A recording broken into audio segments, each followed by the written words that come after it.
Welcome everyone to the 2023 third annual US-China Agriculture Roundtable. And I'm Wendong Zhang from Cornell University, where before last year I was at Iowa State for 7 years, and I'm a proud member of the Agriculture Committee for US Heartland China Association. Today, I'm really happy to welcome you to the third annual US Agriculture Education Dialogue, and I had the pleasure to host the first one in the height of the pandemic in 2020. We're really happy to welcome 8 excellent speakers, and without further ado, I will hand the mic first to a really distinguished guest to give some opening remarks by Dr. Shenggen Fan, who is the chair professor of China Agricultural University, and before joining China Agricultural University, he was Director General of IFPRI, International Food Policy Research Institute, for 10 years from 2009 to 2019. Among other things, that Dr. Fan have been awarded the 2017 Food and Management Excellence Award, which is dubbed as the Nobel Prize for Management in China, and also offered by my alma mater, Fudan University. So with great pleasure, I want to hand the mic to Dr. Fan to give some opening remarks. Good morning, good evening for everybody. I'm here in Beijing at China Agricultural University. So I spent more than 37 years in the United States working on food and agriculture issues, of course, at the global level.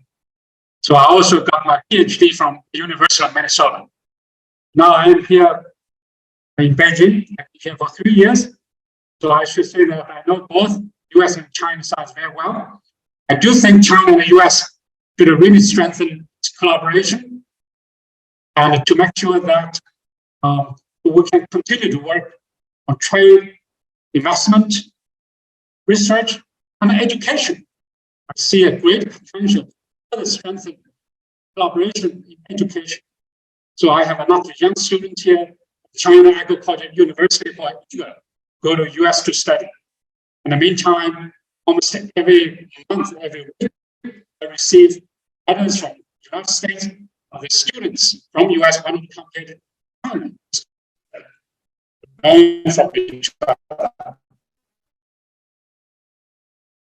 I think the collaboration between China and the US will bring benefits to US as the interest to improve global food security suffer from hunger.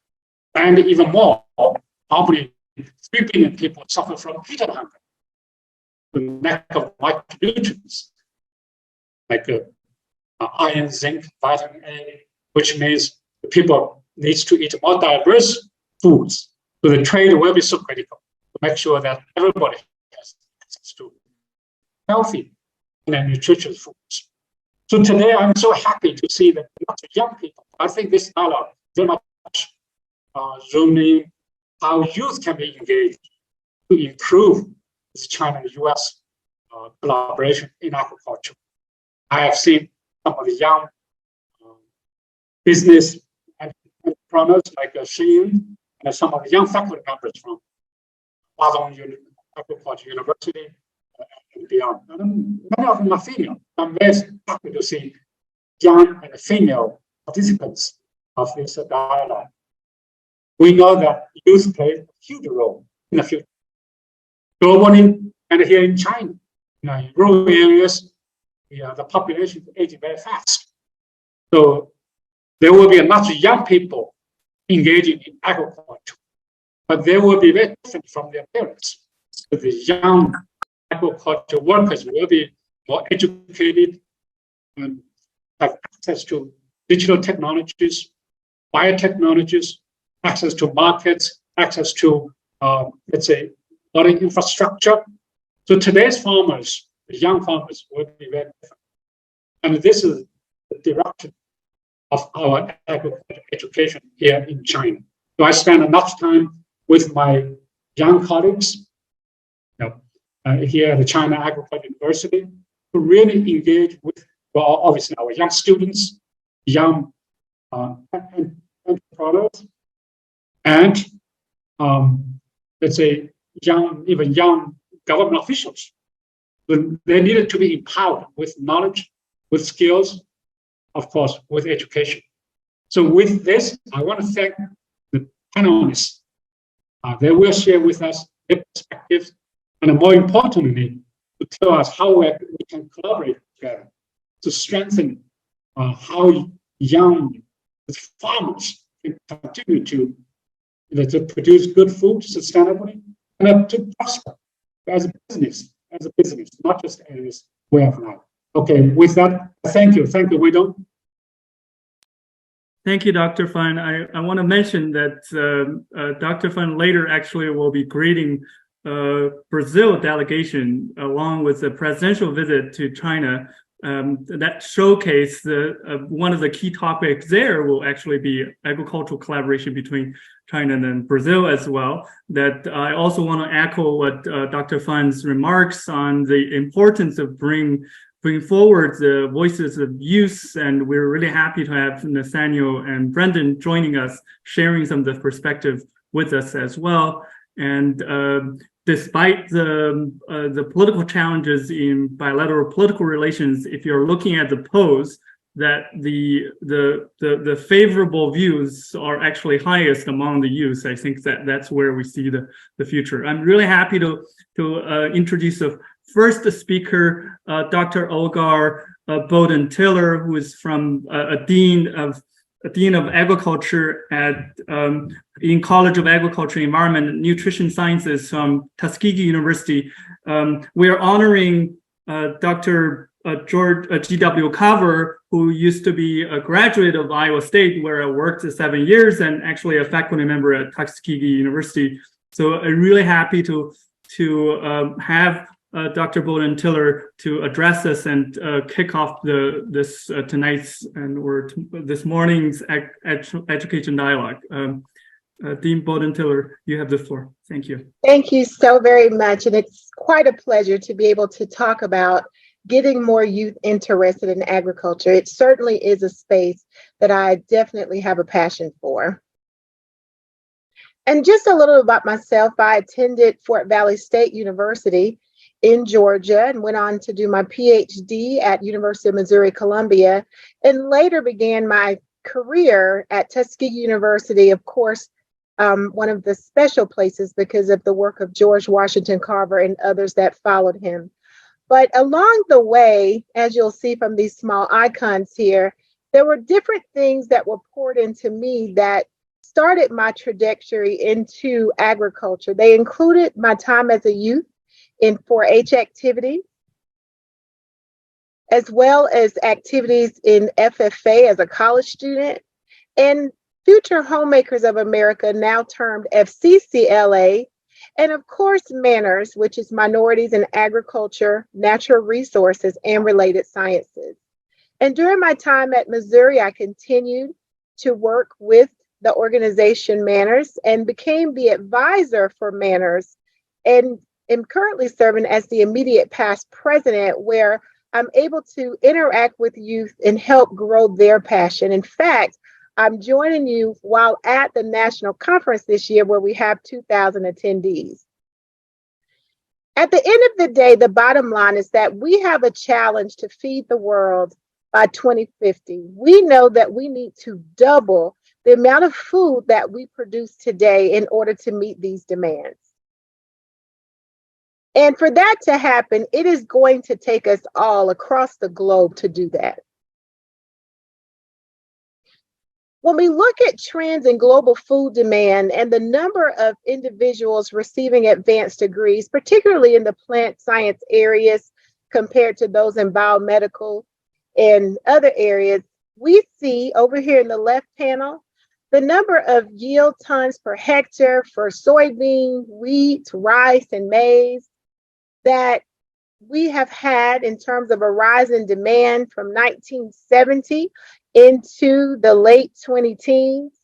And we see the projections out to 2040. And they're continuously increasing. So we need more people trained in this area. This is for plant plants and crops, but indeed we're going to see the exact same parallel needs in animals.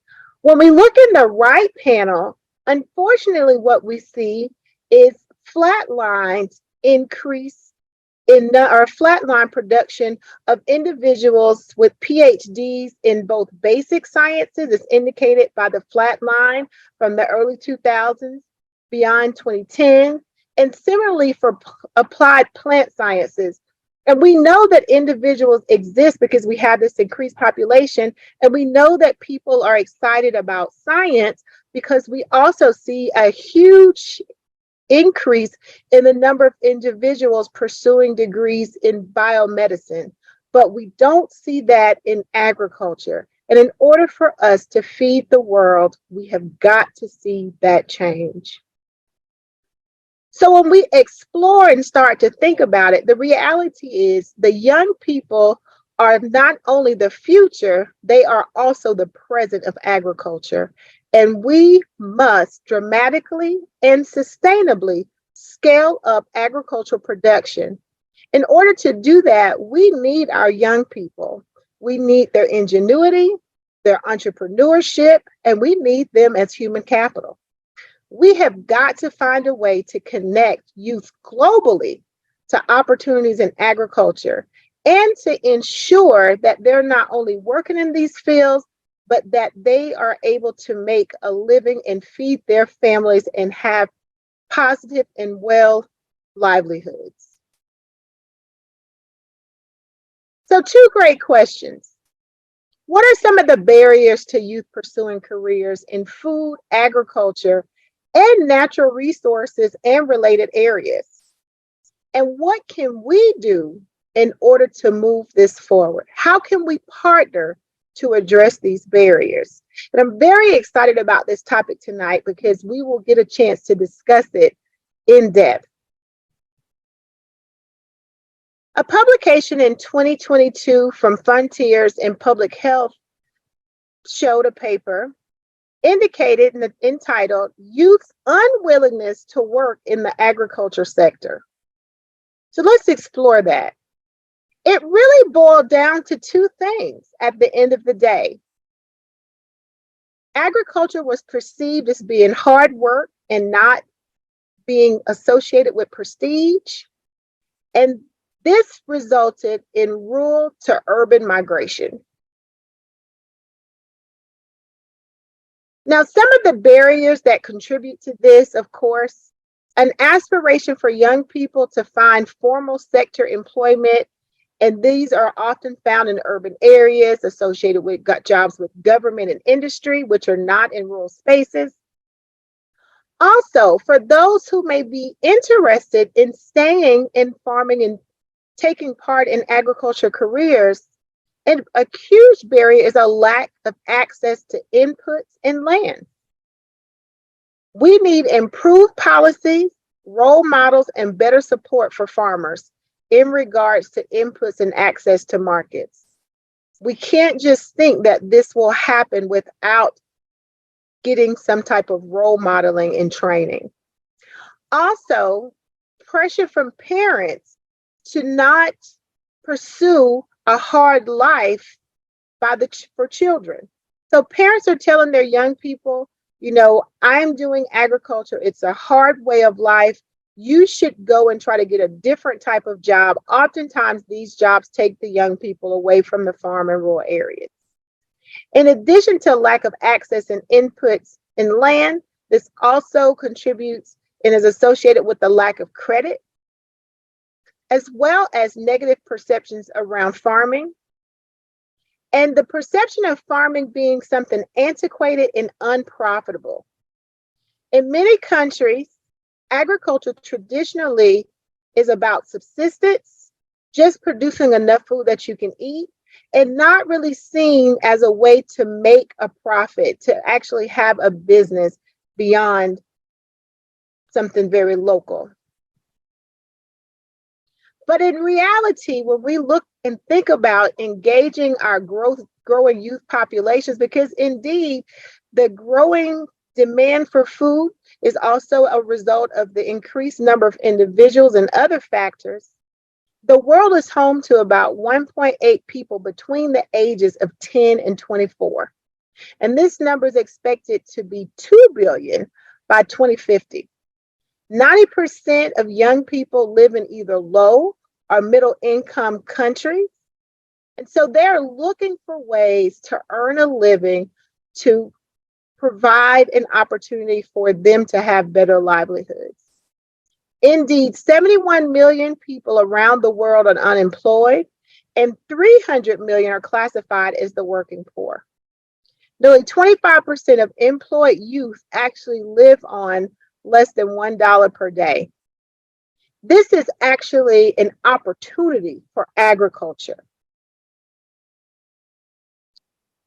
As we move forward, we know that the average age of farmers worldwide is 60 plus years of age. We need young people to come in and help revitalize this workforce. We need them to join the ranks of the agriculture sector to produce the amount of food that we need to sustain our growing population. And again, because of the large number of low and middle income countries, agriculture has the opportunity to provide gainful and fulfilling employment to a large proportion of disenfranchised young people. But we must be creative. To the left, we see young people utilizing technology with agriculture. So we have to change the perception of what agriculture looks like. We have to motivate young people. In fact, on the left side here is my young son who's 16. So this is a personal testimony. He's 16, and recently he said to me, "Mom, you know what? I think I'm going to pursue a career in agriculture." And I kind of smiled. And in fact, today I asked him, I said, "Son, why is it that you decided to pursue a career in agriculture when before you were talking about other things?" And he said to me, "Mom, you know why? I'm always around agriculture. I'm always doing agriculture because I'm with you." And so as the Dean for the College of Agriculture, Environment, and Nutrition Sciences, of course, this really excited me because it just is one additional example of how having parents involved in agricultural activities and understanding the value of agriculture impresses upon young people. We must attract young people to work in agriculture. We need them in our scientific community. We need them as policymakers, as farmers, and practitioners to ensure that we continue to have youth integrated in agriculture. We must change the culture to change the game. We must engage our youth. Listed here are but a few items of how we can do this. Link social media to agriculture, improve agriculture's image, strengthen higher education in agriculture, make agriculture profitable, empower young people to be able to speak up and have an impact on agriculture, facilitate access to land and credit, make sure that we have strong agricultural school curriculum, including competitions that excite young people, and the public must invest in agriculture. Thank you for your time, and I look forward to additional discussion. Thank you so much, Dean Bowden-Tillerson, for finding the time from the busy conference. And we have the pleasure to actually have Nathaniel to represent Manners to address and talk about the perspective exactly that hopefully that the youth of the future will also find the excitement in agriculture as you did through all the wonderful organization that you have been through. And so next we'll have Dr. Yan Shi, who is president of Shared Harvest Farm, one of the first CSA farm in China, and to share some of her experience and running the CSA farm in China. So do you have slides? Can you hear me now? Yes. Great. I will show my slides. Wait a minute.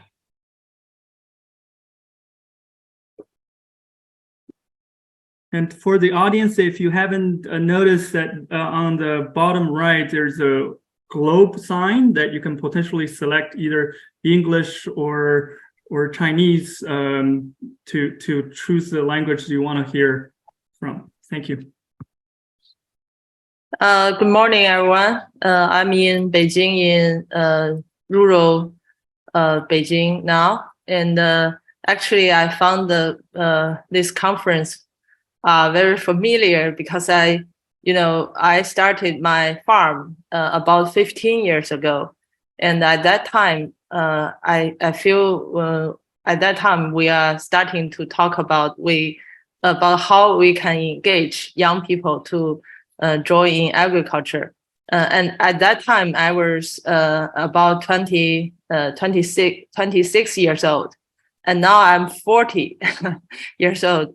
I'm still keep on doing my farm, and we're still talking about how to engage young people. So I really feel we need to, speed up and really to put our, theory into practice. So at the beginning, I will introduce a little bit about myself. My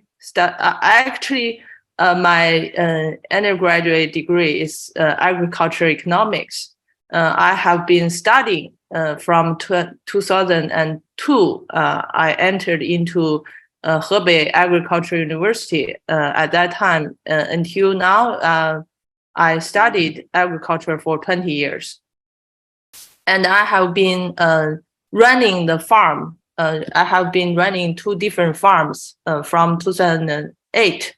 So until now, I have the experience of running organic farm and also doing agriculture practice for 15 years. And then I started my own farm because I worked with the other farm before I graduate from my PhD degree. So after I got my doctorate degree, that I started shared harvest farm. This is my own business and also my own farm. So I have been running my own startup for 10 years. So I graduated from Renmin University of China. At that time, I feel, I have been to many rural areas doing my research. But then I found, there's a big gap between theory and practice. So I really want to set up a model. We're seeing your cover slides. Are you sharing? Do you want to go full screen? Are you moving the slides? We're only seeing the cover. Okay, I think the slides are not moving. Oh, now it's moving. Yep. Or you can click on maybe the bottom orange arrow. But now it works. So it's like we can see the. Do you think right now it's okay? Yeah. With this, okay. Yeah. So this picture is a picture when I first start shared harvest, because I really want to set up a model that for young people we can see there is a chance that we can set up a model that economically, ecologically, and socially sustainable. I think that model is very important at that time because when we always talking about the idea, the concept, the theory, we still can't see any chance, any possibility that young people can live and also work in the rural. So about 10 years ago, I started shared harvest CSA farm. At the beginning, we have only 3 hectares of land, and now we have 20 hectares of land, 3 farm bases in Beijing. And also from 2012, we only in our team we only have 8 young people as the first start. Then until this year, we have in our farm we have about 80 people working together and also living in the rural village. And also this 80 people, there are older generations of farmers. About half of them are older generations. They were born in the rural. They were all grow up and work always in the land. But we also have half of our team are young. We probably can call young people because they are most of them were born after 1990s, so even younger than me. And this 80 people, what we are doing now in the rural China, you can see actually this 80 people, we are linking with about 1,500 farmers, other young farmers, also other organic farmers all over China. What we are doing for them, what you can see this picture is there are many different provinces in different areas of China, like in Yunnan, in Hebei, in Ningxia, in Zhejiang. So then I will introduce what's the business side of us doing in the rural. So now in Beijing, we have for the CSA model, community supported agriculture. It's a model that we link farmers, and then on the other side, we link with the community, with the families who want to eat healthy. So now we have 1,600 families, more than this, CSA members, families in Beijing. And we work with schools, restaurants, and we also have our own e-store retail. So now in Beijing, we grow our own vegetables, fruits, eggs, but at the same time, we link with the 1,500 farmers all over China, and their products. This CSA we use in our network. We use a system called participatory guarantee system, and this system we use this system to guarantee all the young farmers their products, their organic products are real organic, with the PGS system. And most of them are medium and small size of farmers. And also, we at the farm, we also make our own processed food, because, at the village, at the farm, we grow wheat flour. Then we have young people called Ni Guangxuan, who also use this flour to make bread, to make mantou, to make some noodles. And then we can also help him to sell his noodles in our channel. So there are many young people, they can set up their own business beyond our farm business. And then we also one community. So also, for example, we made this processed jam called pear jam, organic pear jam. And because we grow pears, and this pear, you can use the pears, organic pears, to make pear jam. And also you can use the pear jam to make other processed food. So there are young people who in charge of making, lots of different processed. So it's an added value to our products. And from the business side, I think we are now we can call ourselves kind of successful, because each year in our community, our total income is about 250 million,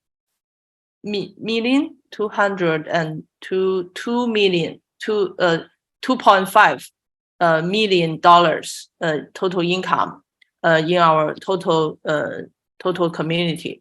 But on the other side, we are also very emphasize on the ecological side. at our farm, our soil organic matter in 10 years is increased from 1.5% to until last year. Actually, last year is about 5% of our soil organic matter. So we are, by doing this business, by doing this shared harvest farm, we are also increasing the biodiversity and also the soil quality. This is a result, but this is also a goal for why, because shared harvest is a social enterprise. The goal we start shared harvest is to set up a model to say we can do it. We can, we can make this possible. And at the same time, at our farm, we also do lots of activities, educational activities. Like almost every weekends, especially after 3 years of pandemic, this year, every day, every weekends, we host lots of activities. Kids, schools come to our farm to learn about where their food come from. And we also do lots of urban activities to teach, to educate more young people in the city, in Beijing, who is actually interested in agriculture. So like this picture is a rooftop garden at a big shopping mall in the downtown of Beijing. And we work with the shopping mall to build up rooftop garden for education. While at the same time, actually, we have a very formal new farmers training system. Until now, we have already hosted 45 sessions of young farmers training course. So each training course lasts for 5 days. So people all over China, they come to my farm to learn for 5 days and also practice, some of the time for practice. So for the 45 sessions of training course, we already trained 1,200 new farmers have been trained. And each month we host only one time of new farmers training course. And most of the people, probably you are interested, because most of these people, they were not farmers before. Many of them, they have been working in the city for several years, and they have also earned some money when they're working in the city. But also there are people who is doing agriculture in the village, or they are leaders for cooperatives. So very diversified people.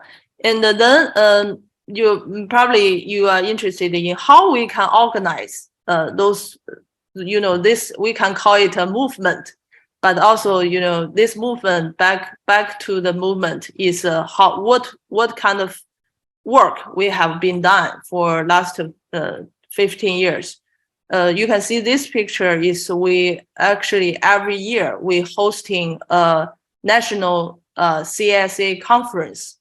This national CSA conference we have been hosting for 14 times of national CSA conference, and each time until like the 10th, at the beginning only 100 people participate. It's 2010. And now every time there are more than 1,000 people participate in the conference. So we use this conference as a link to mobilize different shareholders of people, like government, many government people participate. There are also business and farmers, consumers, researchers, very diversified structure. And this picture is a picture our national CSA conference map.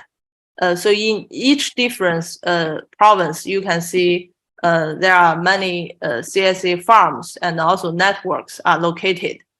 So by the past 15 years, our network has been enlarged a lot. we have about 1,500 CSA local networks. And if we calculate every CSA influence 3 to 1,000 farmers and 3 to 6,000 consumers, then our network has been influenced about 500,000 farmers and 3 million consumers.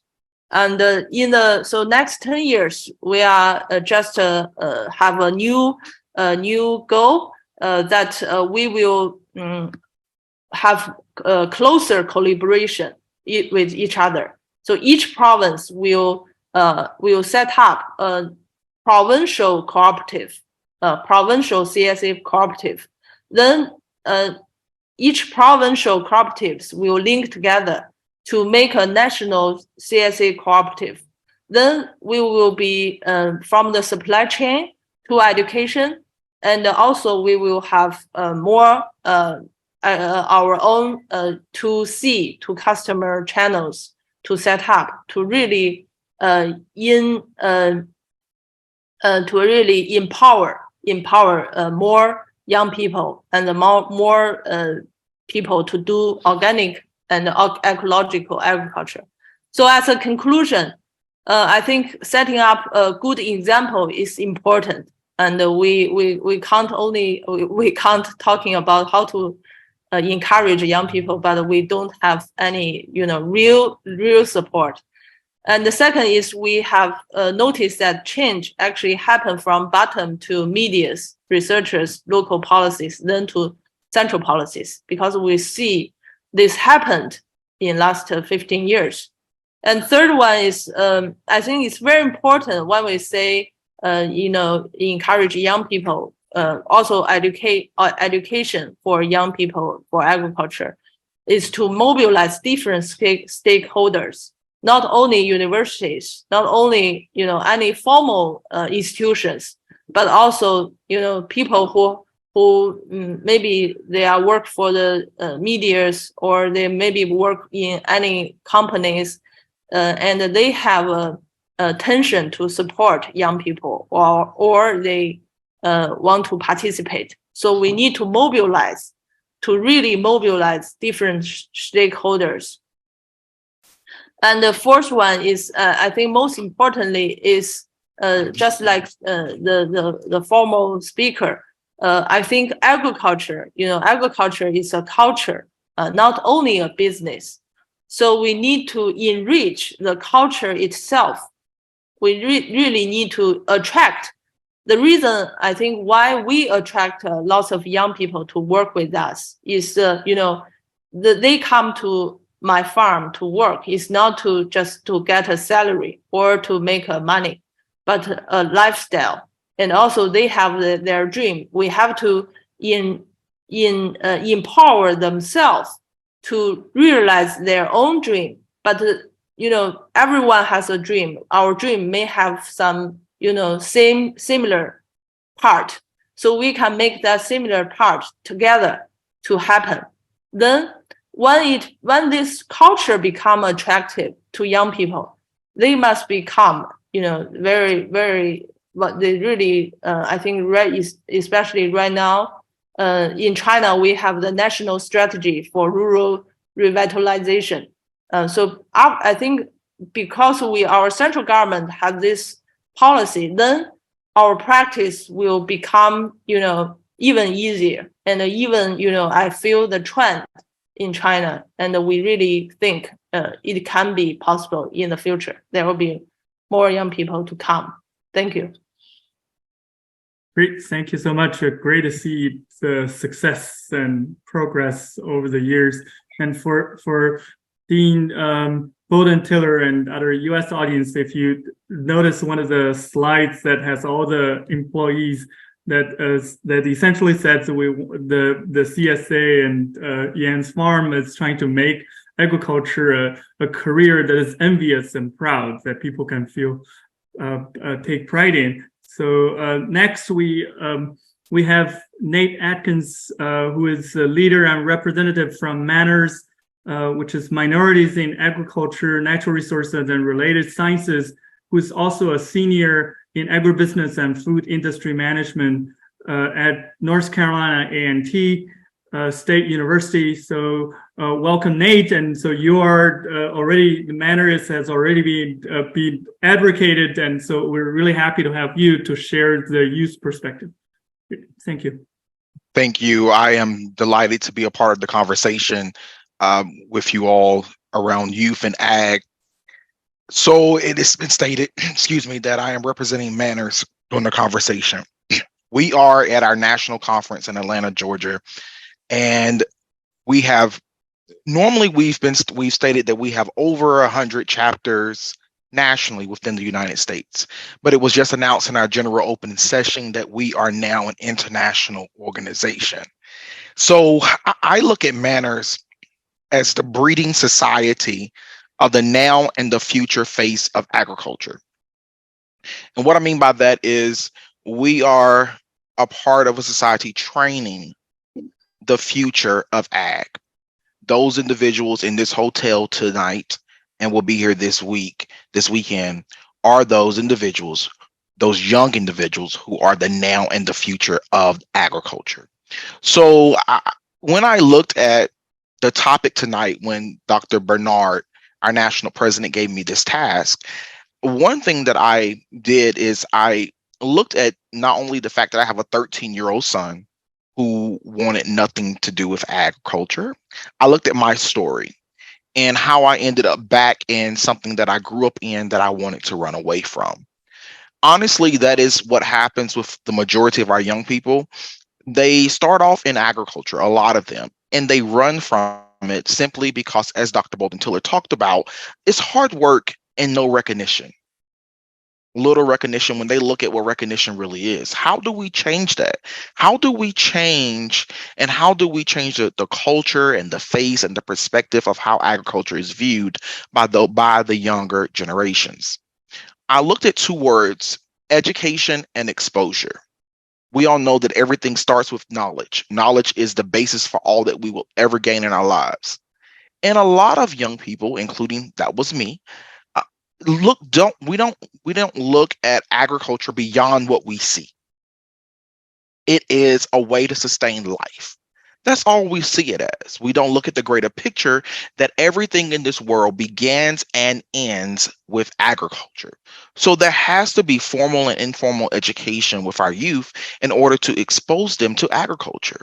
These generations, my generation, those after me, are technology generations. Technology is the base of our life. We all live with a cell phone in our hand 24 hours a day. So one thing that I think, and I actually took this question to a group of young people that I serve at my local religious organization, and I asked them this question of how can we get them involved in agriculture? One of the main things that kept coming up was meet us at our level. Meet us at our level. So I wanted them to express to me exactly what do they mean by meeting them at their level. They are influencers. They are influenced by social media. They're influenced by those individuals who are influencers on YouTube and other social media platforms, TikTok and all those things. We have to come up with a way to expose our youth to agriculture on their level. We have to breed and generate those influencers who are ag influencers within those ag communities, those farmers, those individuals who are ag educators, even anyone who can be an influencer on that level, who can create a channel or a space where they can see agriculture on the grander scale. So a couple of things that I realized is, although by 2050, as Dr. Bolton Tiller stated, we'll have 2 billion young people in this world. They are not interested in living in rural areas. So how do we help them understand that if we don't have agriculture, we don't have food? These are conversations that we really have to make sure we're having. And one of the greatest things we can do is expose our young people to innovative agriculture. Show them how technology can be incorporated in agriculture. Show them how they can use social media in agriculture. Show them how they can use these platforms that they are so accustomed to using those things in agriculture.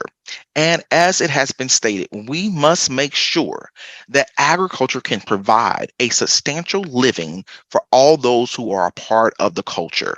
It is no longer about just being able to survive. We all want to thrive.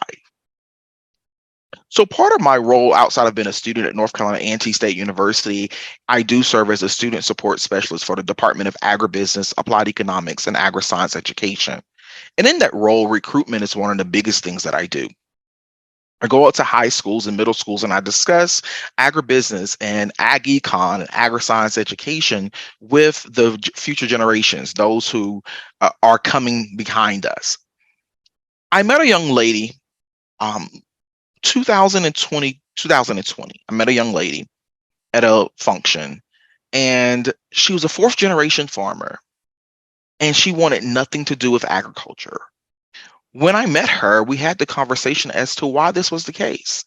And she began to say things like wanting to be urban or extremely hard work or less pay, no influence. She said other things like no one would know who you are.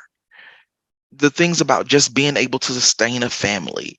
Now, the ironic thing is she didn't live, her family doesn't own a small production farm, a small non-production farm. This is a production farm, a large production farm in an area, but she wanted nothing to do with the industry.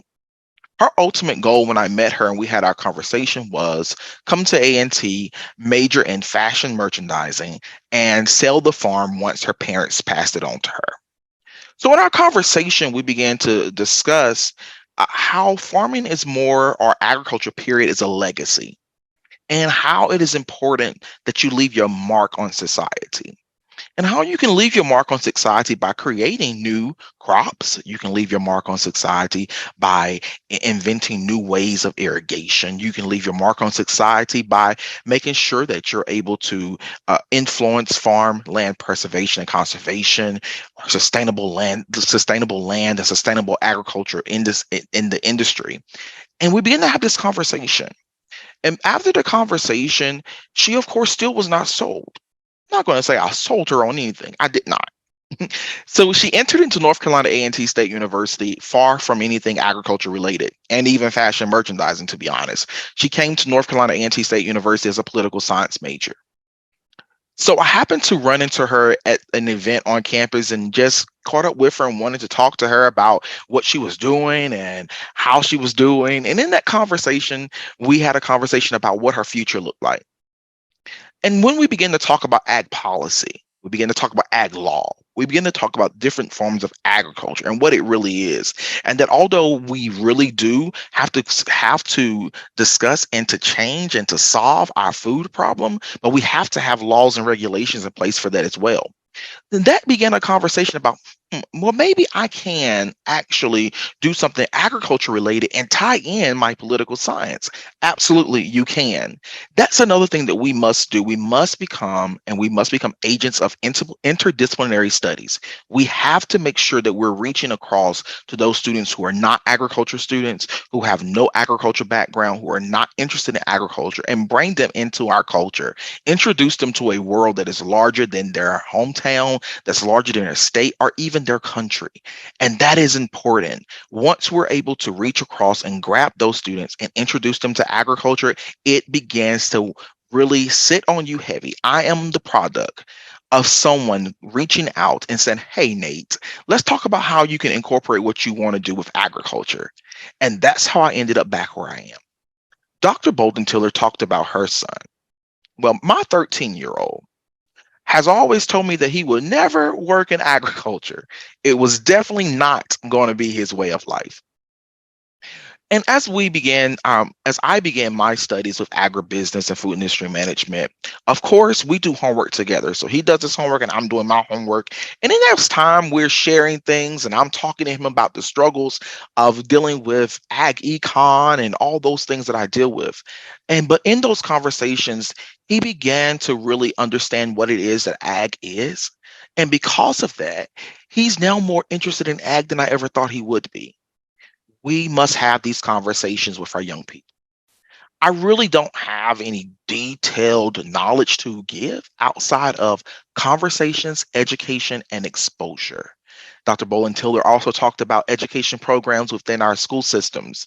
This is important that we find a way to communicate with our leaders, especially here in America, about how we can reincorporate our ag programs into our schools. It is very, very important. I currently live in the same rural area I grew up in. There is no ag program in my county, but we are a rural county in North Carolina. That's a problem. These things have to change. If we're going to change their mind about ag, it begins with us changing our perspective about ag and understanding that we have to meet them at their level. That's the conversation I had with the young people at my church. What can I do? Meet them at their level. That's what I have tonight. So I hope that we can start doing that, meeting them at their level. Thank you so much, Nate, for sharing these wonderful stories and personal stories. And but I have a 9-year-old. I wish I could have the bonding that you had with your son through agriculture. Next, we have Professor Li Xiaoyun from Huazhong Agricultural University, that one of the premier agricultural university. I have a collaborator who is the department chair, I think, in the same department as well. So Professor Li is an expert in food security and farming systems. And without further ado, I will let Dr. Li to have the floor. Okay, thank you, Wendell. So I will share my screen. Hello, dear friends. Good morning and good evening. My name is Xiaoyun from Huazhong Agricultural University. Today, I'm very happy to talk something about global food security, young people, and agriculture. Firstly, I want to introduce the China rural vitalization strategy. As we all know, the global food security has faced a great challenge like climate change, limited water and land resource, and food chain and equality issues. At the same time, it's projected that by 2050, there will be 7 out of 10 people will live in a city. So left those groups may be vulnerable groups in the rural area. So who will produce food for us and how they produce and who will work in the field? So that's what we are really thinking and ask ourselves. The same case in China. Actually, in the past decades, China have achieved greatly in agricultural development and made great progress for food security. Currently, we already produce maybe 1/4 to 1/5 of the global cereal products and half of the vegetables to the world total production. And these contribute to our national food security, also to global food security. Anyway, we know China always put agriculture at the top priority. One example is since 2004, each year, our government released the #1 century document is all about agriculture, which has been our guideline for agricultural development. This already consists for 20 years. But in fact, in the rural area, our rural society has also faced apparently changes and is also experience a decline trend in many aspects like cultivated land abandonment and population decreasing and aging, and the weak industrial development, and also the lack of employment opportunities for the young people. So in order to fulfill our integrated development between rural area and the urban area, our government put forward the rural revitalization strategy. We hope by the end of 2050, we can have a powerful agriculture. We can have a beautiful countryside for our society. So since then, a lot of work has been done, like the social capital and educated people and the financial sectors and other factors flowing back to the rural area. But at the same time, we have to deal with one problem. That's what we are talking about today. That's about the young guys and the laborers. What's the people who will be in the rural area, who will be the main force to develop our agriculture. So with the migrant of our rural laborers from the villages to the city, a lot of problems present. For one hand, those migrants in the city, they cannot get the same benefit with city residents, like housing, like medical care and education opportunities. But at the same time, for those left in the rural area, they cannot fit well to the modern agriculture and they cannot catch up with the technology innovation. So we have to do a lot of work to improve the rural environmental and the living conditions to attract young people, especially for those young generations to engage in our agriculture. But second, I want to introduce what we have done in my university. Huazhong Agricultural University, we always take a responsibility of breeding the young generations, be aware of agriculture, be love with land, and be capable of agricultural development. And my university is the first agricultural college in China, founded in 1898. It has already a history more than 120 years. And we have good reputations in plant science, animal science, horticulture, and biology, and also agricultural economics and management. To breed those young guys love or to breed there in agriculture, we have done a lot of work. Except for our own students, we also build very good relation with international universities and institutes. We also enroll a lot of foreign students. At this moment, we have there are over 500 international students in our campus. Most of them pursue a master and doctor degree. We have 4 national experimental teaching demonstration centers in the campus, and also have 6 agricultural science and education cooperation talent training sites outside of our campus. Except for teaching in the class, we develop a lot of second-class activities. We said it's practical activities in agriculture. Like we're creating opportunities for the young students to work in agricultural enterprises. They can do the internship. And we're inviting agricultural aspects or businessmen came to our campus to give speech. We organize students to participate in rural field survey each year or encourage them to stay in a rural community for a stage. A very interesting picture is during COVID-19. Many of our teachers and students have been blocked at their hometown. My university encouraged those teachers and the students to stay with farmers, to work with land. We have 2 photos here, 2 pictures here at the bottom. Yeah, those with our students and teachers work with the farmers in a rural area. This kind of activity get a lot of attention and gives lots thumbs up, actually. And as a young scientist, I'm doing research on food security. I think young scientists is a very important force to promoting the global dialogue, just like what we are doing today. and we can do a lot of things together to make the world without hunger.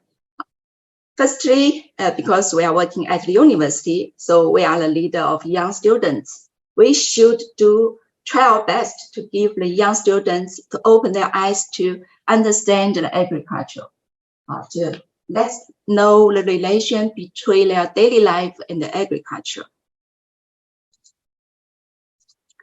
Last year, we launched a Global Food Security Association for young scientists. We get a lot of support internationally. Our director and the DG from the related, from our partners like IPRI, YAMO, and CMT, they all give very passionate speech at the our forum. And also we attract a lot of young scientists internationally to give speech or to communicate their ideas about global food security. Our advisory board members like teacher Senggen give strong support for our association.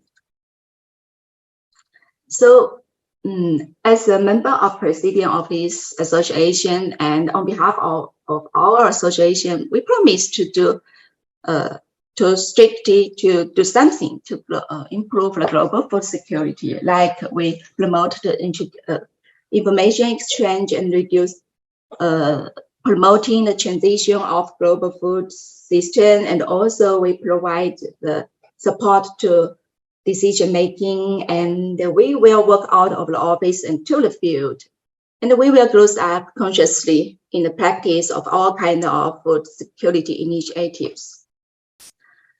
So the last point I want to talk is what we can do to help the youth to engage in agriculture. I think I totally agree with Sian and Atkins. They're talking about the young guys, what they're thinking. And I think firstly we should add agriculture education to the primary and the middle school curriculum.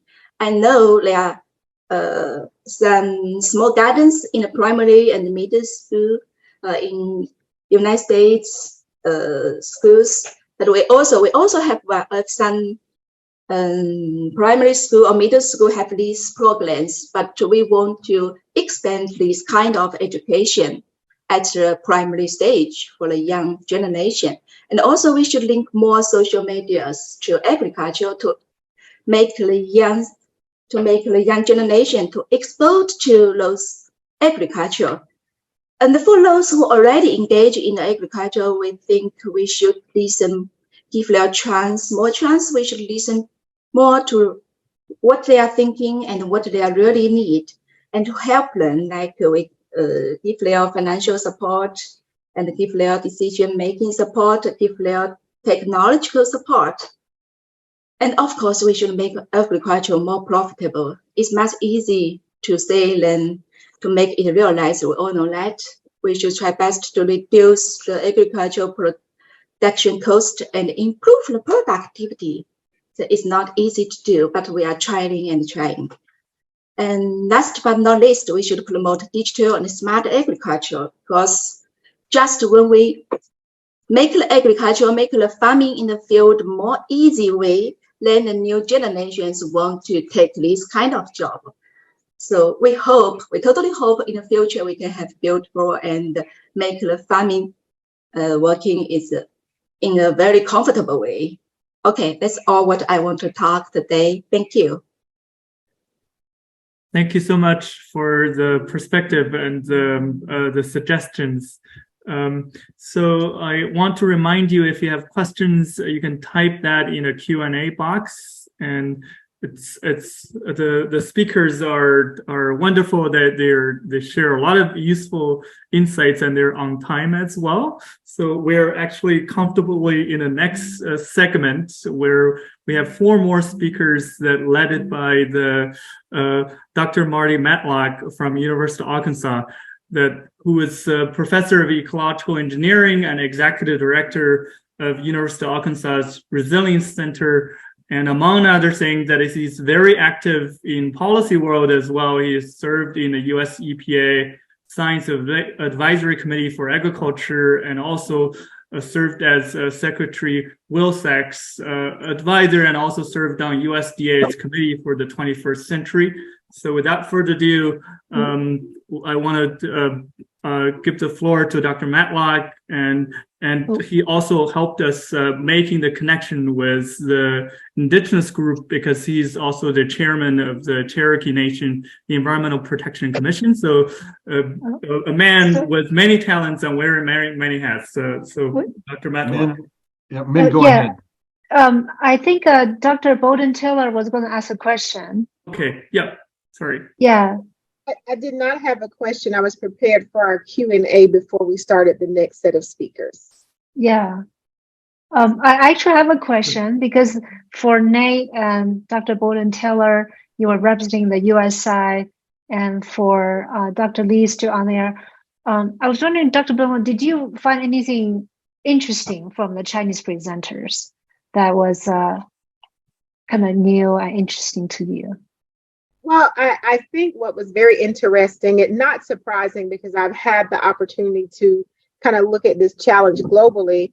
We're facing the same challenges across the globe.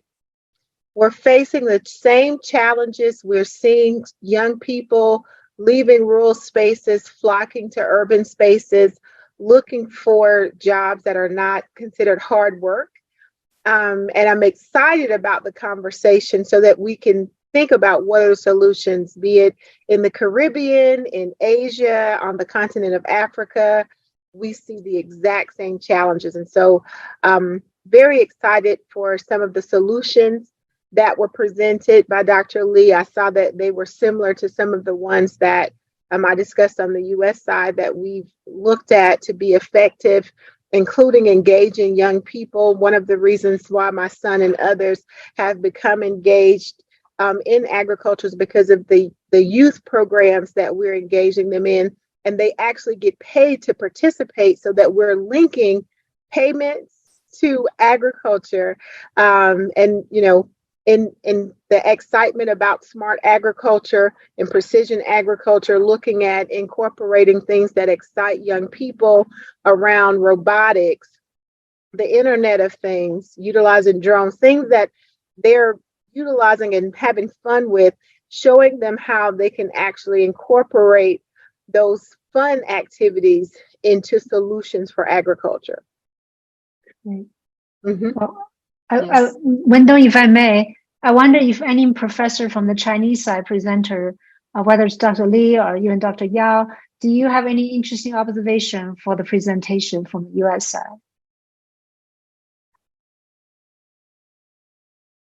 Dr. Lee Xiaoyun, do you have any interesting observations that you find Yes, interesting? sure. Yeah, sure.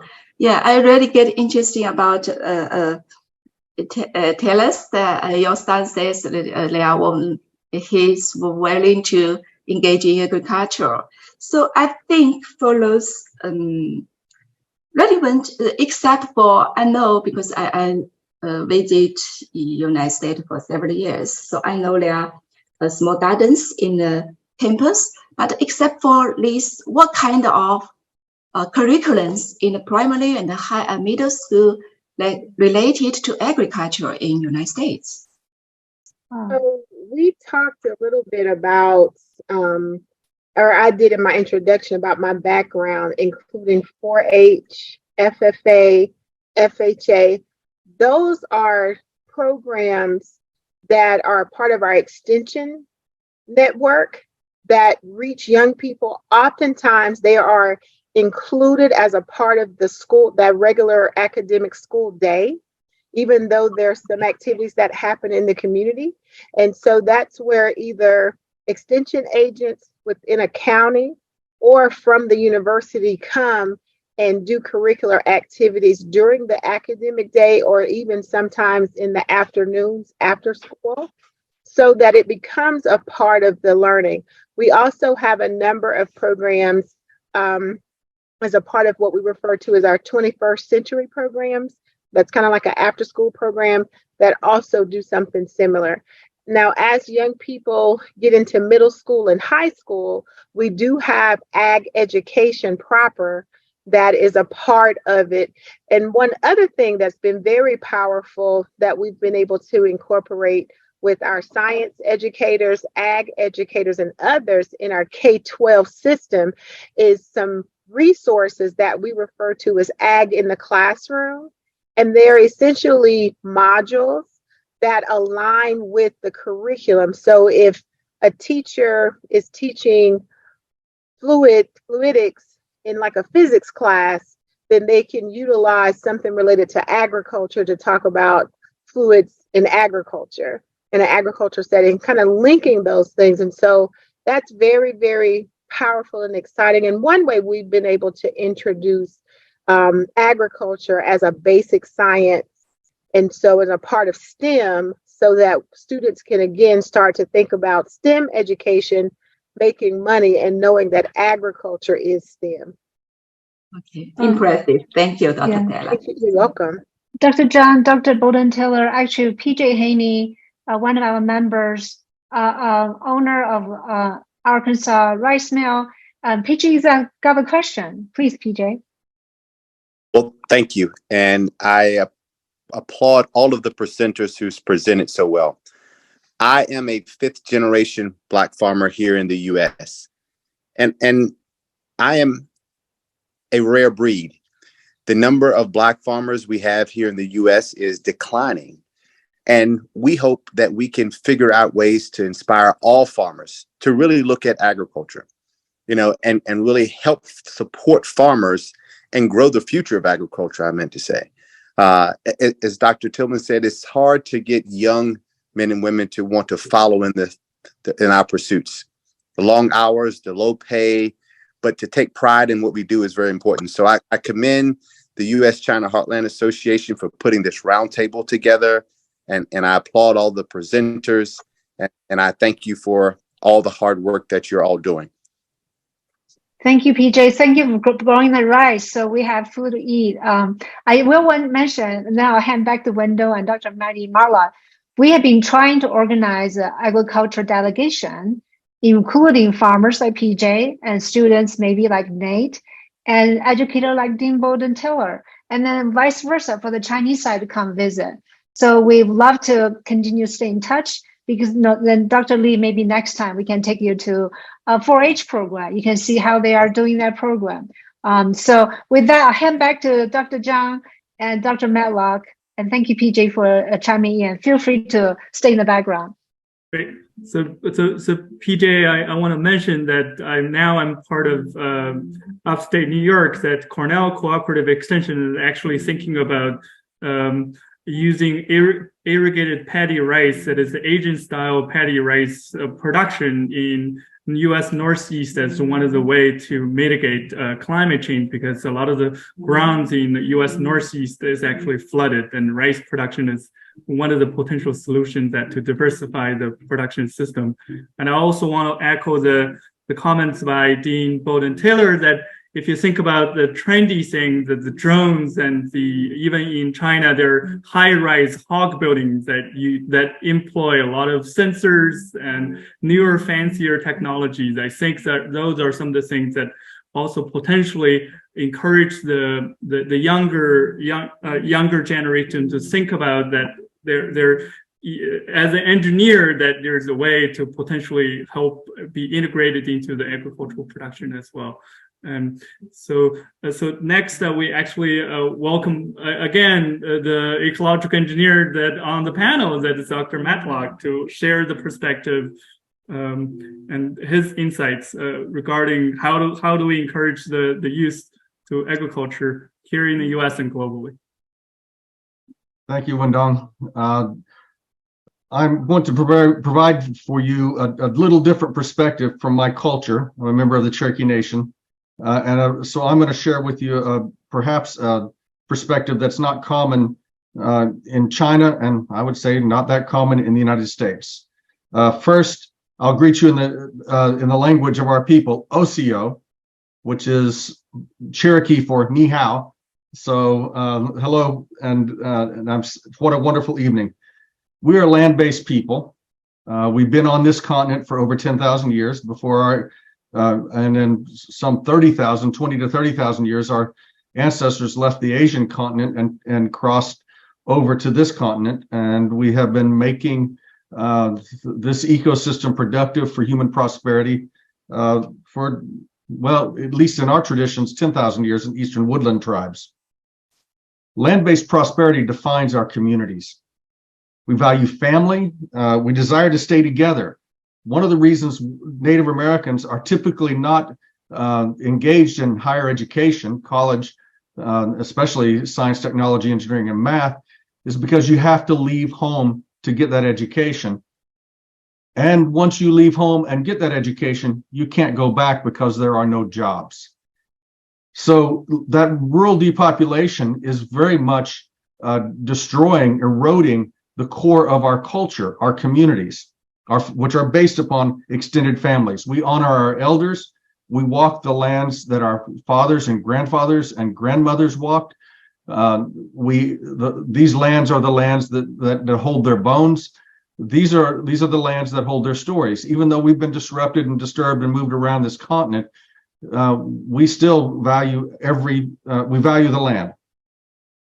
However, as so many of you so eloquently described, across the world, young people see agriculture as their grandfather's work. So they leave our elders and they leave our communities. And that means as our parents age, there's no one to take care of them when they become infirm.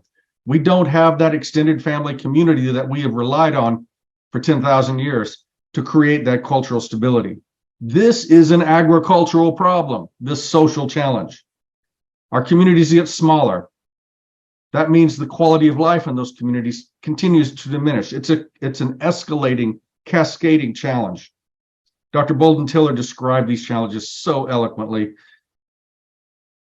As tribal communities, though, many of we are 574 federally recognized tribes in the United States. Many of us have land bases. We still have land. The Cherokee Nation has a significant amount of land. We have markets for our crops. We have hospitality industries where we can actually sell our crops. But we need what many of you, Dr. Shi, Dr. Lejeune, and what Nate described so wonderfully, we need modern 21st century technologies to produce those crops efficiently, effectively, resiliently, and also to bring our communities back. And I was so excited to hear what Dr. Shi's description of this sort of extended, what we would call cooperative network for building, selling, marketing crops. An amazing model, a model that we're trying to replicate across Indian country. That's what we call Native American lands, Indian country. That's the vernacular for that. Nate, we need manners in Indian country. We need your organization there. It's important work. We are encouraging production of fruit and vegetables across Cherokee, Muskogee Creek. My wife is Muskogee Creek, Pawnee lands across just 60 miles from here, Oklahoma. We have 38 tribes that have land masses there. We have animal production. We have commodity production. We do not have fruit and vegetable production. We're encouraging that. The difficulty we face is that we need infrastructure to support the expansion of these markets, because what we end up with are one-off examples. We have one farm that does very well, but it's impossible to replicate because it often does very well because of the incredible dedication of that one 20-something-year-old who eventually becomes a 40-something-year-old, Dr. Shi. And by the way, you're still a youth in my framing. And then we also need the next generation to engage. We need a way to give land to that next generation to produce from. This is land-based prosperity, and land is expensive and land is hard to acquire. We need a process by which young people can acquire those lands. In the United States, that typically means we need finance. In tribal communities, we don't necessarily need finance. And we worked with the state of Hawaii on this process too, where the state owns the land and then provides long-term leases for young producers. And so they're modeling that approach, and it works fairly well. This is hard work, what we're doing trying to make this happen. I will tell you, agricultural production, many of us said our youth don't want to do the hard work.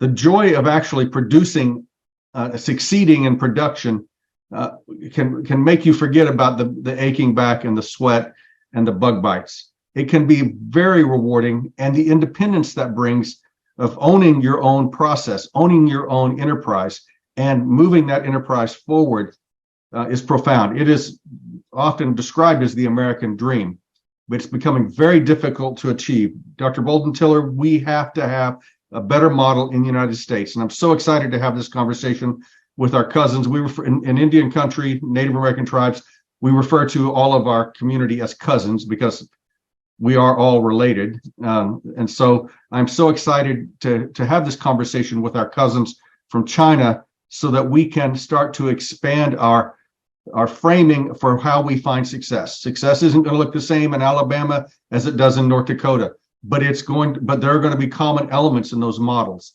And so we are looking for those common elements. Thank you for sharing your successful models with us. I so look forward to hearing from our other speakers as well. Thank you. Thank you so much, Dr. Matlock. It's a really important perspective, and I think increasingly that I increasingly becoming aware that the land-grant university that is so popular in the United States, actually a lot of the land that is granted to the land-grant university are from the indigenous people and the Indian nations in the first place, right? So really important perspective. Next, we have really a rising star and Professor Yao Liu-Yang from College of Economics and Management in Northwest ANF University in China. And so Professor Yao is a full professor already, and it's 1 year younger than me, according to his CV. So it's really remarkable accomplishments, and really looking forward to hearing your perspective. Thanks, Wendong. Hello, this is Liu Yang from Northwest Agricultural and Forestry University. I'm very grateful for Dr. Min Fan and the U.S. Heartland Association inviting me. I'd like to talk about engaging the participation of young people in agriculture from the aspect of live streaming e-commerce. This industry offers significant opportunities. With supportive policies and platforms, young people can have a great opportunity to participate in agriculture. Sorry. Okay. I would like to begin my presentation with a story about a young man named Yuanjie Liu. We don't see your slide. Oh, in the PPT. sorry.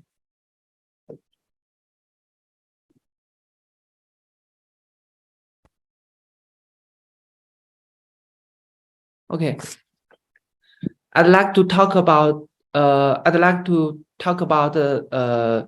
begin my presentation with a story about a young man. His name is Liu Yuanjie, who is a live streamer based in Xinjiang and is famously known as background is too fake. Despite his rough appearance, his background in live streaming is breathtaking scenery, and netizens suspected that his background is simulated. Liu is only 25 years old and became popular in last summer. As the video shows, the scenery during his live stream is quite beautiful, and netizens started to discuss the authenticity of his video backgrounds, which became a hot topic online. Some netizens even challenged Liu by asking him to pick up a leaf to prove that his backgrounds were not fake. In response, Liu went to great lengths, even losing his bucket shoes and partners to demonstrate that his background were true. His humorous manner of refuting online suspicions of fake backgrounds made him popular. Despite facing one wrongful accusations of faking his video. His efforts in helping local farmers sell their products have been recognized. Recently, he was appointed as a political advisor by local government in recognition of his successful efforts in promoting local agriculture and tourism. He currently has over 3 million followers on TikTok. He uses his influence to facilitate the sale of local agricultural products from local farmers. Last year, he sold a total of 10 million yuan worth of farm products online. Despite starting with a 2-person team, his team now has over 10 young members. This is his story. This story showcases the potential of using live stream e-commerce to attract young people into agriculture.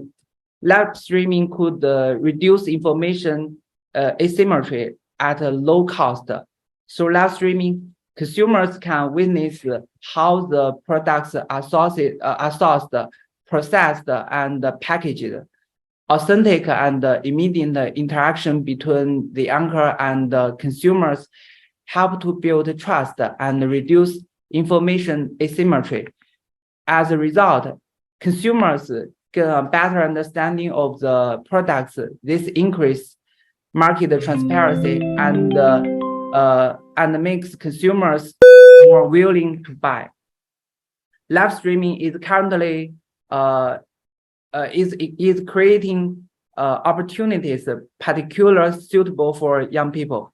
Young people known for their familiar with the social media and the digital tools can leverage their skills to create professional-looking live streams that engage audiences. Furthermore, many young people with an entrepreneurial mindset are actively seeking new income-generating opportunities. Taking the above story, for instance, Liu remained confident despite past failure and discovered the potential of live streaming e-commerce for agricultural products. During his vacation in Xinjiang, he achieved entrepreneurial success by selling local agricultural products through live streaming. This emerging field provides a low-cost entry point for young people to connect with farmers, promote local products, and earn profits from sales, particularly in agricultural sector. Live streaming for agricultural products has the potential to alter the traditional perceptions of agricultural professions, low-status jobs, and attract young people. Successful live streaming anchors for agricultural products, such as Liu, he has earned significant income and gained high social status through his efforts. In addition to the attractive income, live streaming involves less physical strains, making it more appealing to young people who prefer less physical demanding works while still engaging in the agriculture industry. A sense of achievement and social identity is another byproduct of this profession. Live streaming anchors are proud of helping rural farmers, giving the anchors a sense of accomplishment and purpose. The live streaming e-commerce market in China has a significant growth in recent years. This chart shows that the live streaming e-commerce market reached from 0.1 trillion yuan to 2.3 trillion yuan in 2021. Projections indicate that this trend of rapid growth will continue. According to a survey, the majority of live streaming anchors falls within the range of 20 to 30 years old. These anchors mainly serve as shopping guides in the live streaming ecosystem. The data reflects a strong alignment between the characteristics of young people and the profession of anchors. Besides the anchors, members in the anchors group are also young people. Just like the above story, Liu's team also include many young people from many young people. They handle various responsibilities such as product selection, marketing, operation, and consumer services. The agricultural live streaming in China had received support from both the platform and the local government. Their support plays a significant role in driving the development of agricultural live streaming. This slide shows a project proposed by the State Council in 2022 with the aim of promoting agricultural e-commerce. The slide also gives us an example about the efforts made by the platform TikTok. This project has facilitated significant sales growth in various agricultural products on TikTok. Agricultural live streaming also faces with greater challenges. Maybe the biggest challenge is logistics and delivery, especially for agricultural products, the fresh ones, due to their perishable nature and shorter shelf life. The current supply chain in rural region lacks cold chain infrastructure, logistic networks, and warehousing facilities. This poses great challenge in maintaining product freshness and ensuring timely delivery. Another challenge in agricultural product live streaming is overmarketing, like the strawberries grown on trees and eggs grown in the field. You can see the eggs in this video.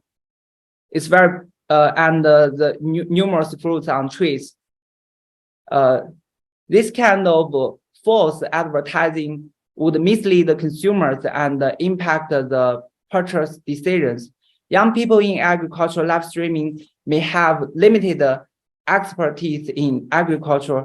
They may not have a deep understanding of agricultural products, leading to a misleading or exaggerated claims about the promoted products. Another characteristic of young people is their desire for quick success and profits, leading them to resort to false advertising as a means to attract more consumers, without fully considering the ethical implication of such practices. One more challenge is the quality instability. We know that agricultural products from different origins or different seasons may have different taste, texture, or other characteristics due to limited experience in agricultural products, as well as a lack of control over the entire supply chain. Young anchors may rely on visual perceptions when evaluating the quality of the agricultural products. This may not reflect the real quality of the agricultural products. So my final thought is that with the development of internet communication technologies, young people would have various ways to engage in agriculture, which is not limited to the planting. For example, I want to give you another example. Her name is Li Ziqi. I believe you have seen some of her rural life videos. She's very popular in China, and she also have 18 million followers on YouTube channel by showing her countryside life and cooking with agricultural products she grows by her hand. Agriculture is has multi-functions, and people will enjoy the benefits from the cultural services and leisure activities. This would provide young people the opportunity to develop the multifunctional agriculture into their own careers. Okay, thanks everyone for making this presentation a meaningful exchange of ideas. Thanks. This is wonderful. So thank you so much, Professor Yao. And I have to admit that I have not only watched Li Ziqi, I have also played this for my college students when I taught the Chinese economy class as well. I also want to mention that even in my hometown in Shandong province in northeastern part of China, that even the local officials are also doing the mobile promotions of the local produced vegetables produced, and because there are 500 million Chinese shopped on mobile phones a couple years ago, and I was looking at the Chinese TikToks, the companies where they're promoting the local specialty going to become headlines. I was looking at the statistics that already achieved in 2022 3 billion orders and 300 billion views for all the agriculture related videos. So I think that those are, some of the things that we also see in the US, that you see a lot of celebrities that talking about introducing the consumers to how farming is done, and also there's also demand and interest about how agricultural production and traceability, especially for animal products and dairy products, and how those are produced with the increasing concern from consumers regarding animal welfare and sustainability. Next we have another representative of the next generation, Mr. Brandon Bixler from Penn State, who is a junior in agriculture and extension education with a minor in international agriculture from Penn State. So Brandon, welcome to you, and thanks so much for joining us and sharing your perspective. The floor is yours. Excellent. Perfect. All right. Well, thank you all so much. Good evening and good morning, depending on where you're at. It is a privilege to be with you all today, and I'm honored to have the opportunity to speak. So yes, my name is Brandon Bixler, and I'm currently a junior at the Pennsylvania State University, where I study agricultural and extension education, and also have a minor in international agriculture. And so tonight, this topic of how do we engage youth in agriculture is one that's very exciting to me and one that's important to me, as I am a youth in agriculture, but as I tell you my story this evening, you'll see that I didn't grow up in agriculture. I didn't grow up on a farm and didn't necessarily have the background in production agriculture, but have grown to love the industry through my experiences and through my time in agricultural education. And so, as I mentioned, I'll start tonight by telling you my story and then connecting that to how I think we can continue to engage with youth in agriculture. And just sort of the main background that I'll share is my time in high school, where I first got involved in agricultural education and was a member of the National FFA organization. And you see the emblem or logo of the National FFA organization there on the left-hand side of the slide. And so I'll talk about that. You've heard that mentioned in some of the other speakers tonight, but happy to share a little bit more about what that organization is and how it functions, and then also lead that story into my time now as a university student at the Pennsylvania State University, where I study agriculture. So to begin, like I mentioned, I wanted to tell you a bit of my story. So the picture on the left-hand side of the slide is of me working in my family's business. So growing up, my grandparents were owners of a small-scale convenience store and truck stop.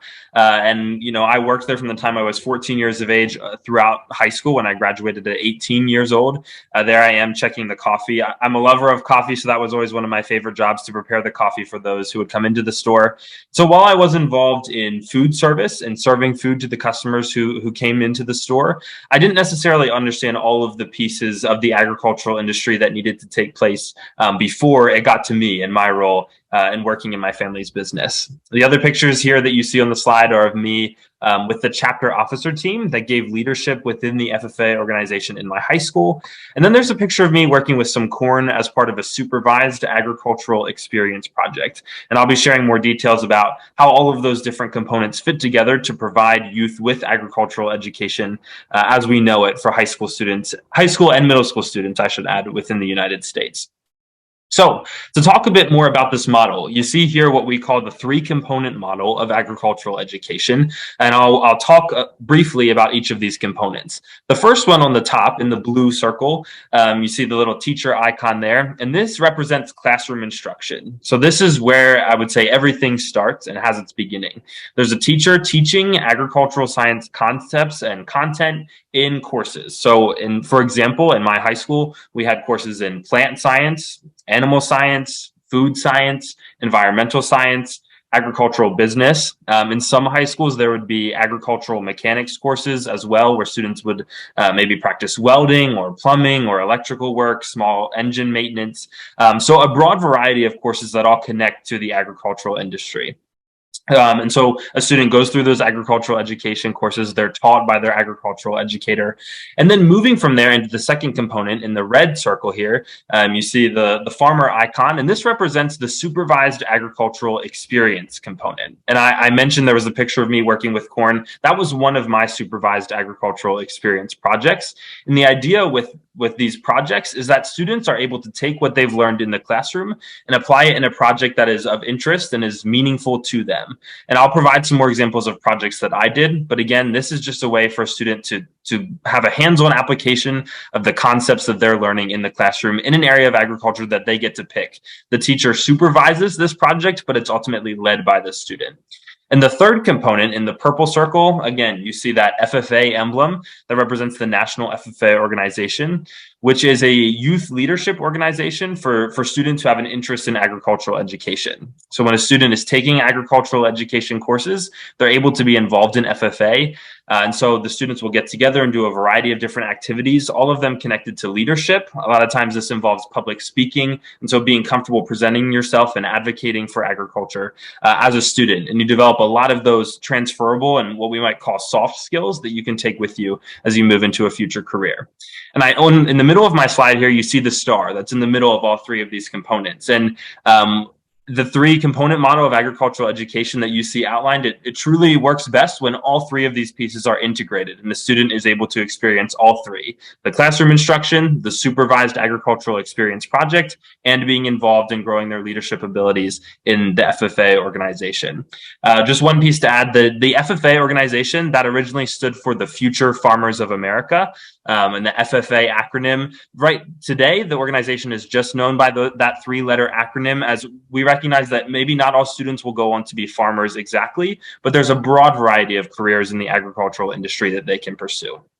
So I just want to give a few examples of how I was engaged in each of those three components of the three-component model. So this first one here, classroom instruction, you see several photos. The first one is of me in a project group as part of a food science course, where I was responsible for developing a new variety of food item and then marketed that and did different taste trials to see how could we develop a new food product and engage in the research process. So there I am with my team.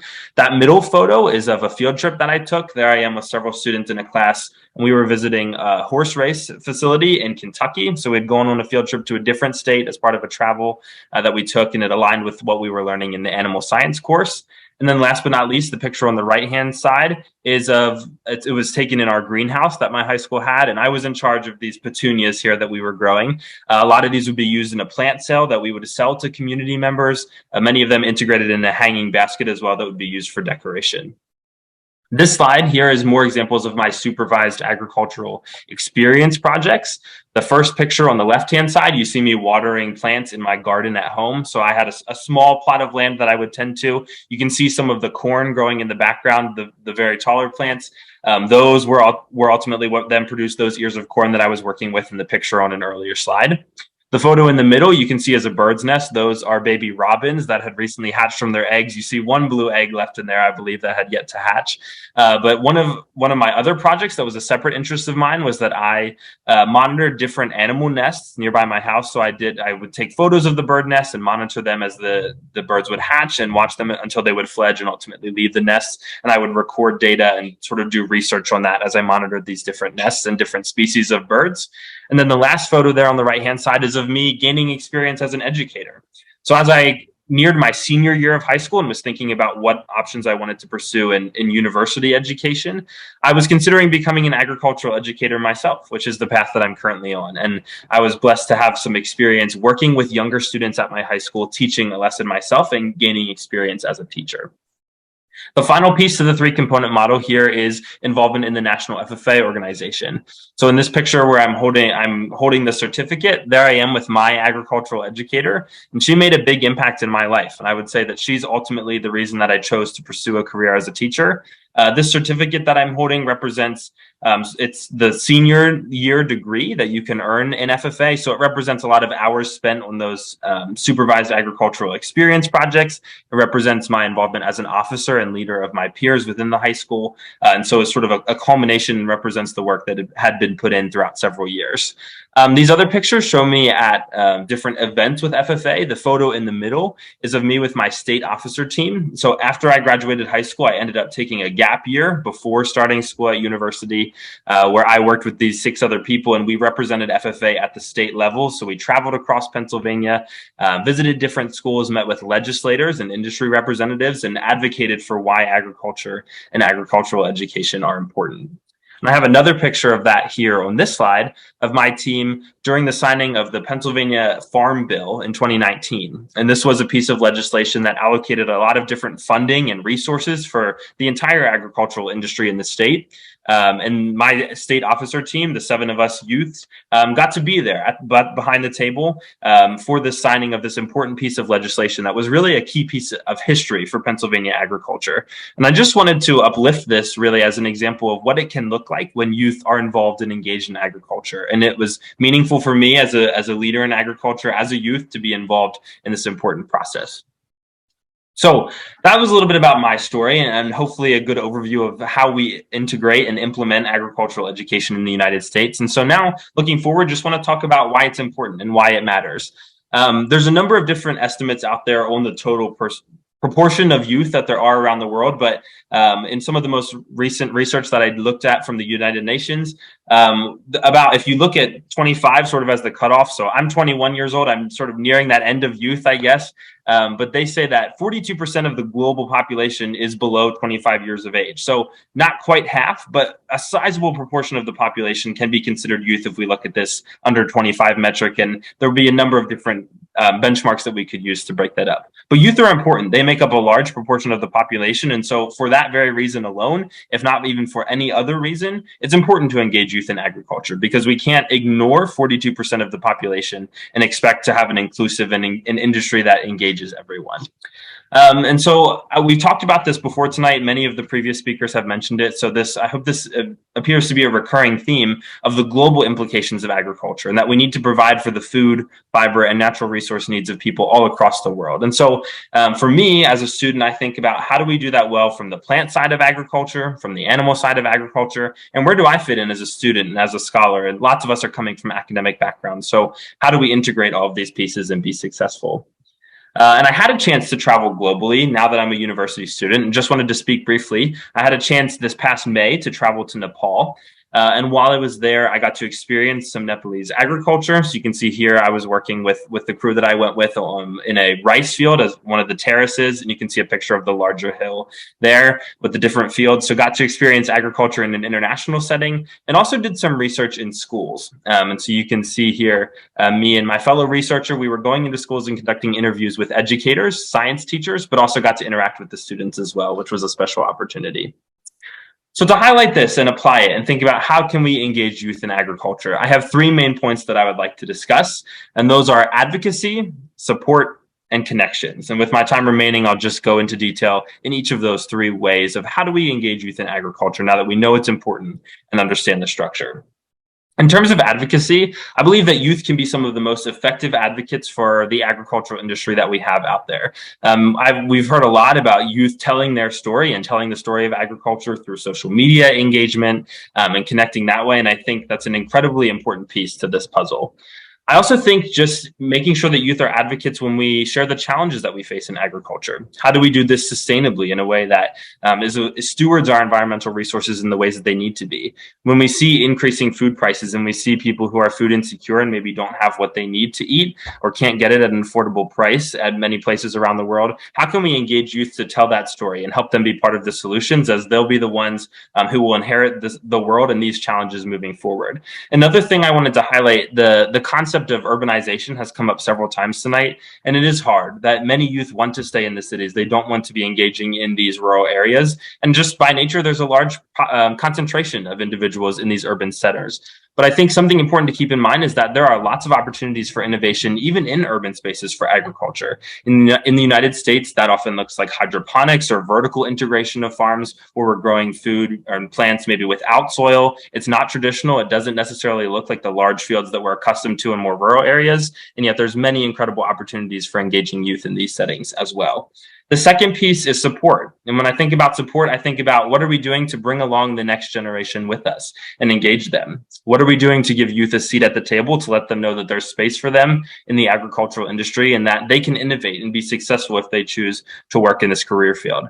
A specific example I think of is mentorship. And I mentioned the influence that my agricultural educator made in my life. Because of her mentorship and willingness to guide me and inspire me to pursue a career, that's why I'm here today. And so anything that we can do, myself included, as I graduate from college and look at how I can influence the next generation, those who will come after me, anything we can do to be a positive influence and encourage others to pursue careers in this industry is vitally important. And this last piece is connections.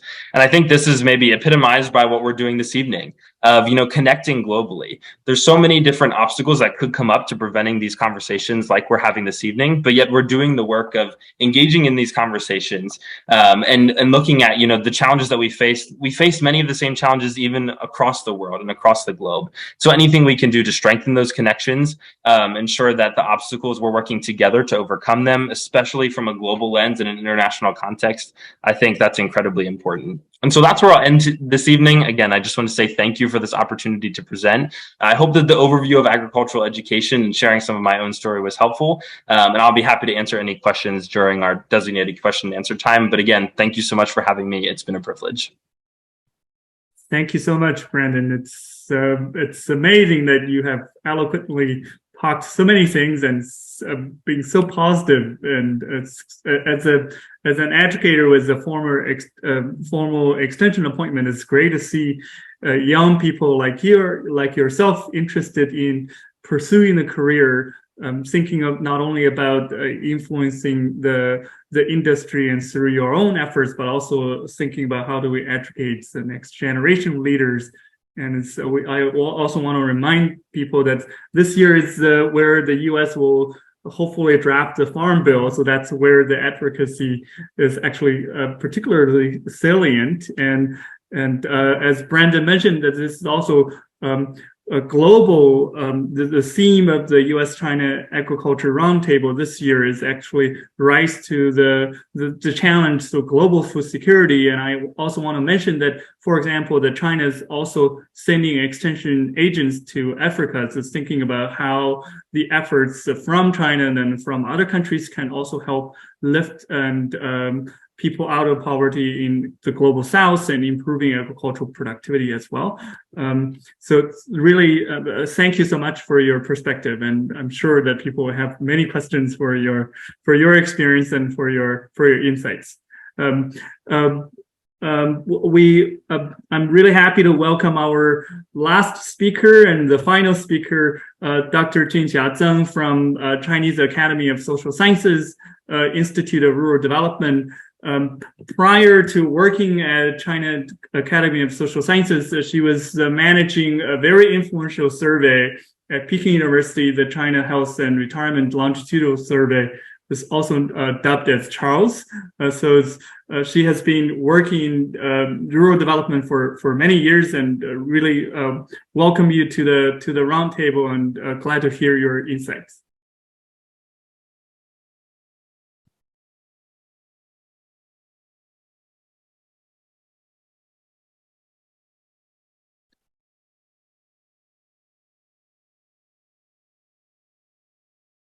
老师，您的镜头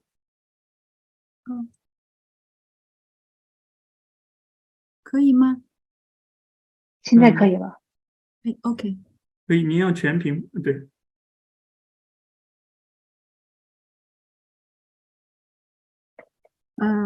Hello everyone. I'm Zheng Junxia from the Institute of Rural Development, Chinese Academy of Social Science. Today I will talk about how to attract young people to be farmers in China. Firstly, I will briefly introduce the characters of farmers in China and the reason young people do not want to become farmers. Thirdly, I will talk about the education for farmers and future farmers. So last, what should we do to attract people to be a farmer?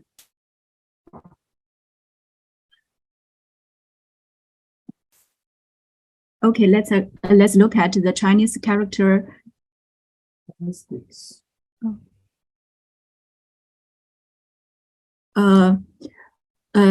The basic. Oh, sorry. Can't. Okay. The basic characters of Chinese farmers. They are large numbers, old age, low educational level, and low productivity of labor. Okay, China is a large agricultural country. The number of farmers in China has long been the highest in the world. In 2020, China's number of farmers is 177 million. There are 68 times more farmers in China than in the USA.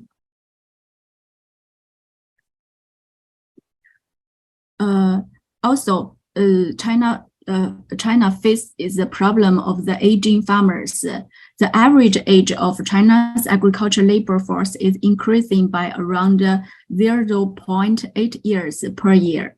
But relatively, China's farmer is younger than other countries' farmers, such as the USA, Korea, and Japan.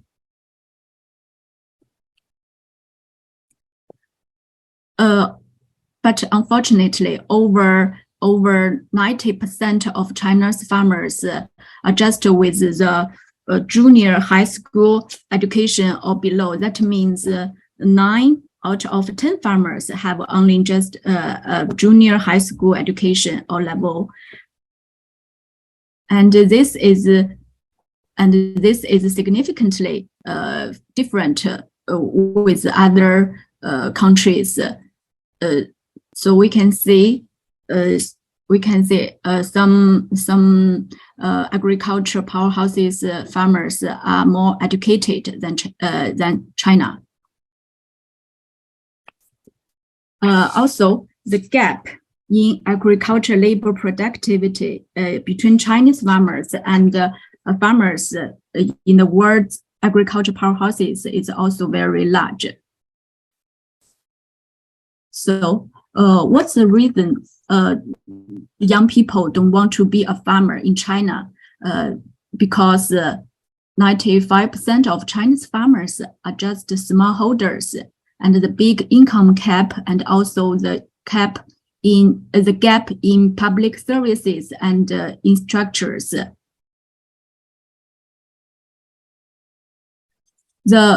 Only 5% of the total number of farmers in China are operating on more than 2 hectares, and the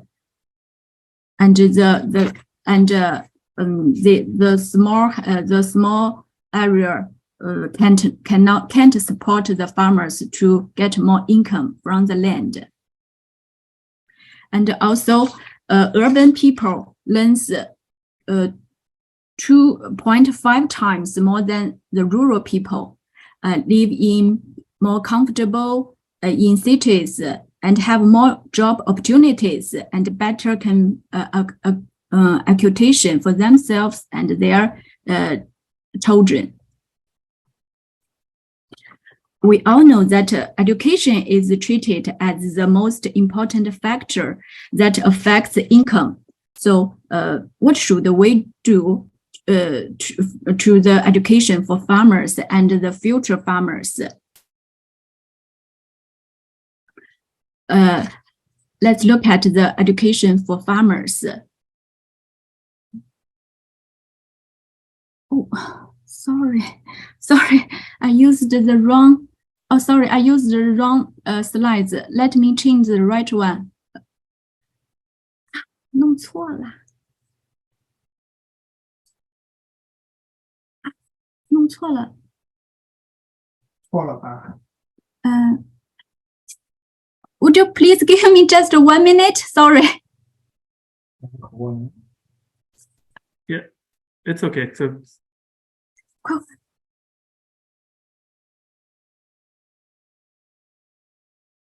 So while we're waiting for Dr. Zhang, any questions from the previous speakers or from the audience about the remarks by? Okay, so Dr. Yao has a hand raised. Yeah, I like to ask my question in Chinese because some of the verbs I'm not familiar with.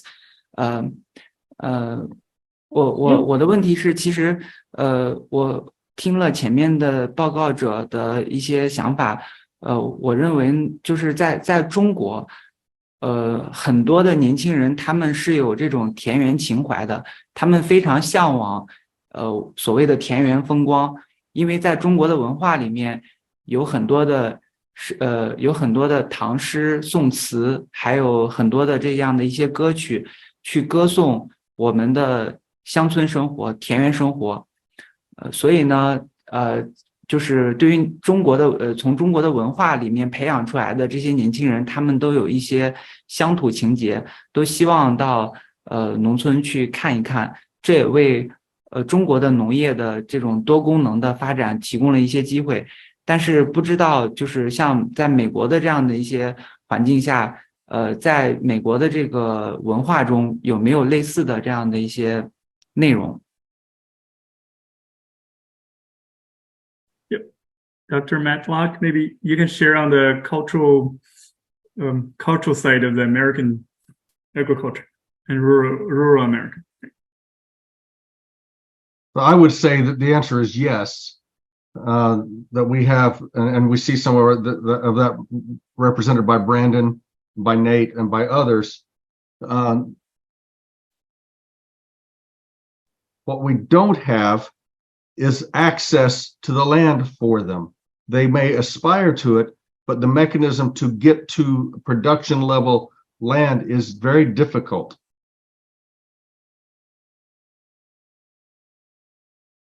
Especially with I also studied farmland markets as well, especially with the significant ramp up in the farmland prices. I think that also probably created higher financial barriers for the access as well.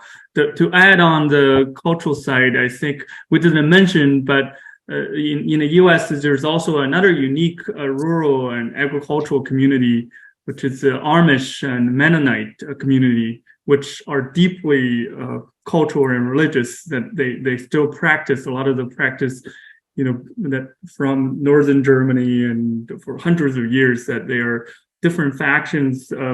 And there's in where I am located in upstate New York, there's actually a cool story of a Chinese business owner who owns a Finger Lakes Tea Company is actually working with Amish farmers to produce shiitake mushrooms that is more known in China and Japan, and using that to team up with Peter Chan, who is a celebrity chef in DC who owns like a dozen Chinese restaurants. So it's thinking about sourcing the produce that is produced by Amish farmers to produce for high quality Chinese food, and also producing mushroom sauces that can be distributed through the supermarkets and farmers market and things like that as well. So there's, I think we can maybe revisit the questions, and I will give back the the floor to Dr. Zhang to resume her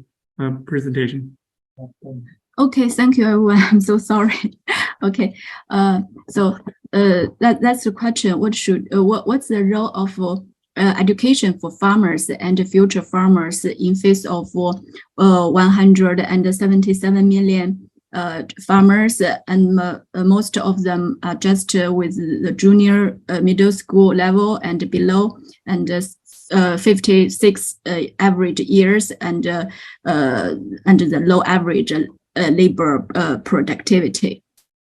Okay, let's look at the farmers' vocational education in 2021. Just 64,000 farmers received vocational education, which is only 0.04% of the total farmers, and only a few provinces provide a little financial resource, which is only $450 per capita per year.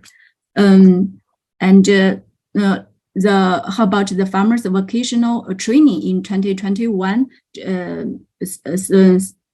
700 people received vocational training in 2021, accounted for 4% of the total farmers, and the central government provided 360 million in financial resources.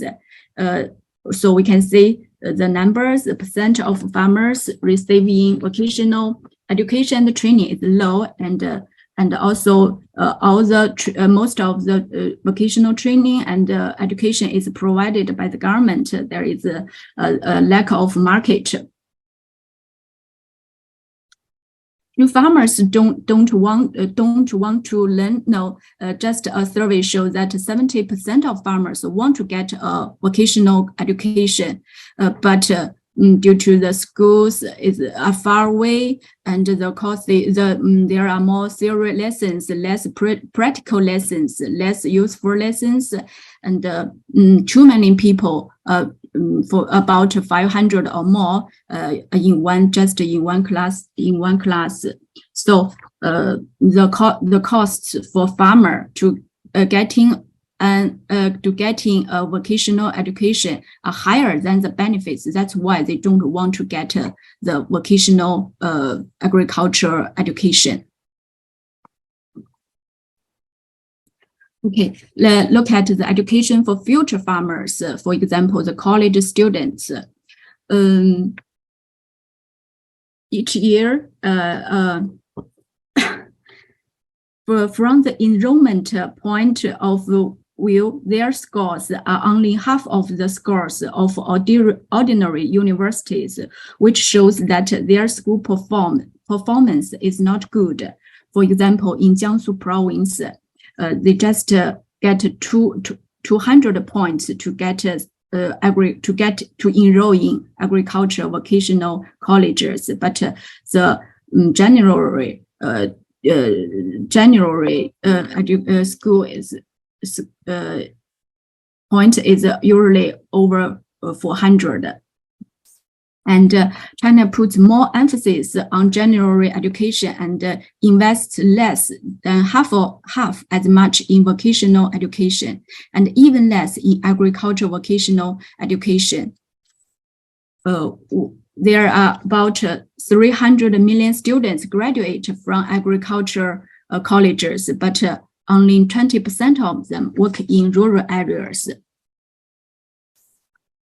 At the end of 2021, 11.2 million people returned to their hometown to start their own businesses, but many of them will go. But many of them don't have any agriculture education or trainings, but they will go into agriculture business.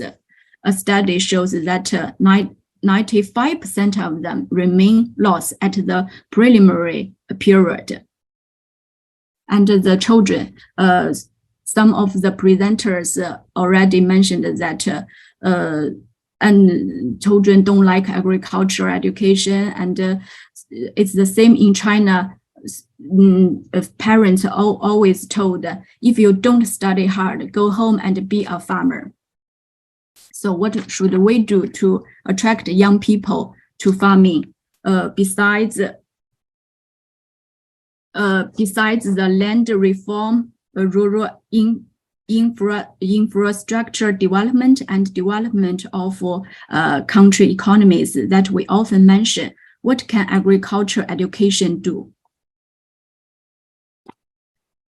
In China, we need a law, for example, the Farmers Education and Training Act. And also we need to enhance the role of markets. The law will provide many resources to the education for farmers, college students, children, and the returning people from the city. For the 150 million farmers with just junior secondary education or less, government should provide them with quality secondary vocational education to improve their skills in all aspects. When the benefits are higher than the costs, the farmers will choose the secondary vocational education. For some of the more capable farmers, more market-oriented training should be provided to them to develop high-value agriculture, and they can increase their incomes. And a study of farmers in Jiangsu find that 30% of them are willing to pay for the market training. And for those who returning home from cities, agriculture training or education should be provided before they start farming. And we should also introduce a young farmers program to provide low interest land loans and agriculture insurance to farmers who are 45 years old or younger. And for college students, the government should input more to agriculture vocational colleges. Internationally, the cost of the vocational colleges per capita usually is 3 times than the general education. But in China, the vocational education is considered as the secondary class education. So we need to improve the quality of vocational education, attract better school performance students to enroll in vocational colleges, and support more students to work in rural areas in the future. Okay, for children, we need to provide good agriculture education, make them more interested in farming, and told them, if you don't study well, you can't be a good farmer in the future. Okay, thank you for your time. Thank you so much. Indeed, I think from these slides, we see there's common challenges and some of the common thread and common efforts as well that in the US that I had the privilege to present to beginning farmer groups that are college students or high school students, that you can see that China is also having some of the similar efforts as well.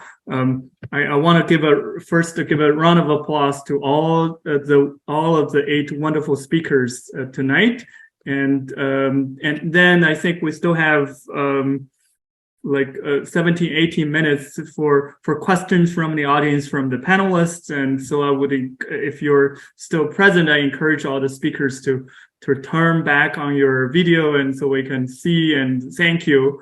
We want to continue the conversation and see whether you have any questions. Let's start with the question for the second segment for the last 4 speakers we just heard. And I think that Dr. Yao have asked one wonderful question about the cultural heritage that is underpinning the agricultural development. And we want to see whether there are any further questions from the audience or from the panelists as well. I have a question at the risk of kind of sidetracking, because we had Ag Roundtable you saw the video. China is one of the biggest egg producers in the world. So to contrast that with what Dr. Zeng shared, how the egg farmer community is so low productivity and low education level, does that mean China has a different egg producing model that's not purely rely on those smallholder farmers? Because who's producing the tremendous output Chinese agriculture industry is producing if all the farmers are so low productivity? What is the missing piece there? Just curious. So following Fang, I want to say something about, actually we should divide to observe those questions in agriculture area, because we know that for the sample food, for those farmers working in the field, mostly they are aged people and with lower knowledge level. And so, but after this generation, for next, we should pay attention who will work in the big field to produce the sample food. And also for those horticultures and like the small gardens agriculture, they're totally different.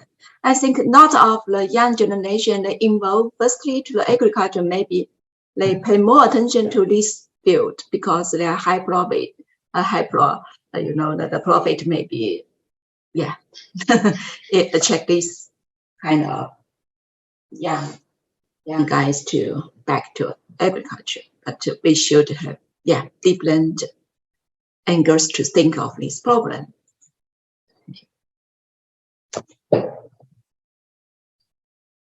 Thank you. Brendan and Nate, just curious about your reaction to some of the presentations. From your perspective, what were interesting? What do you think are some takeaways?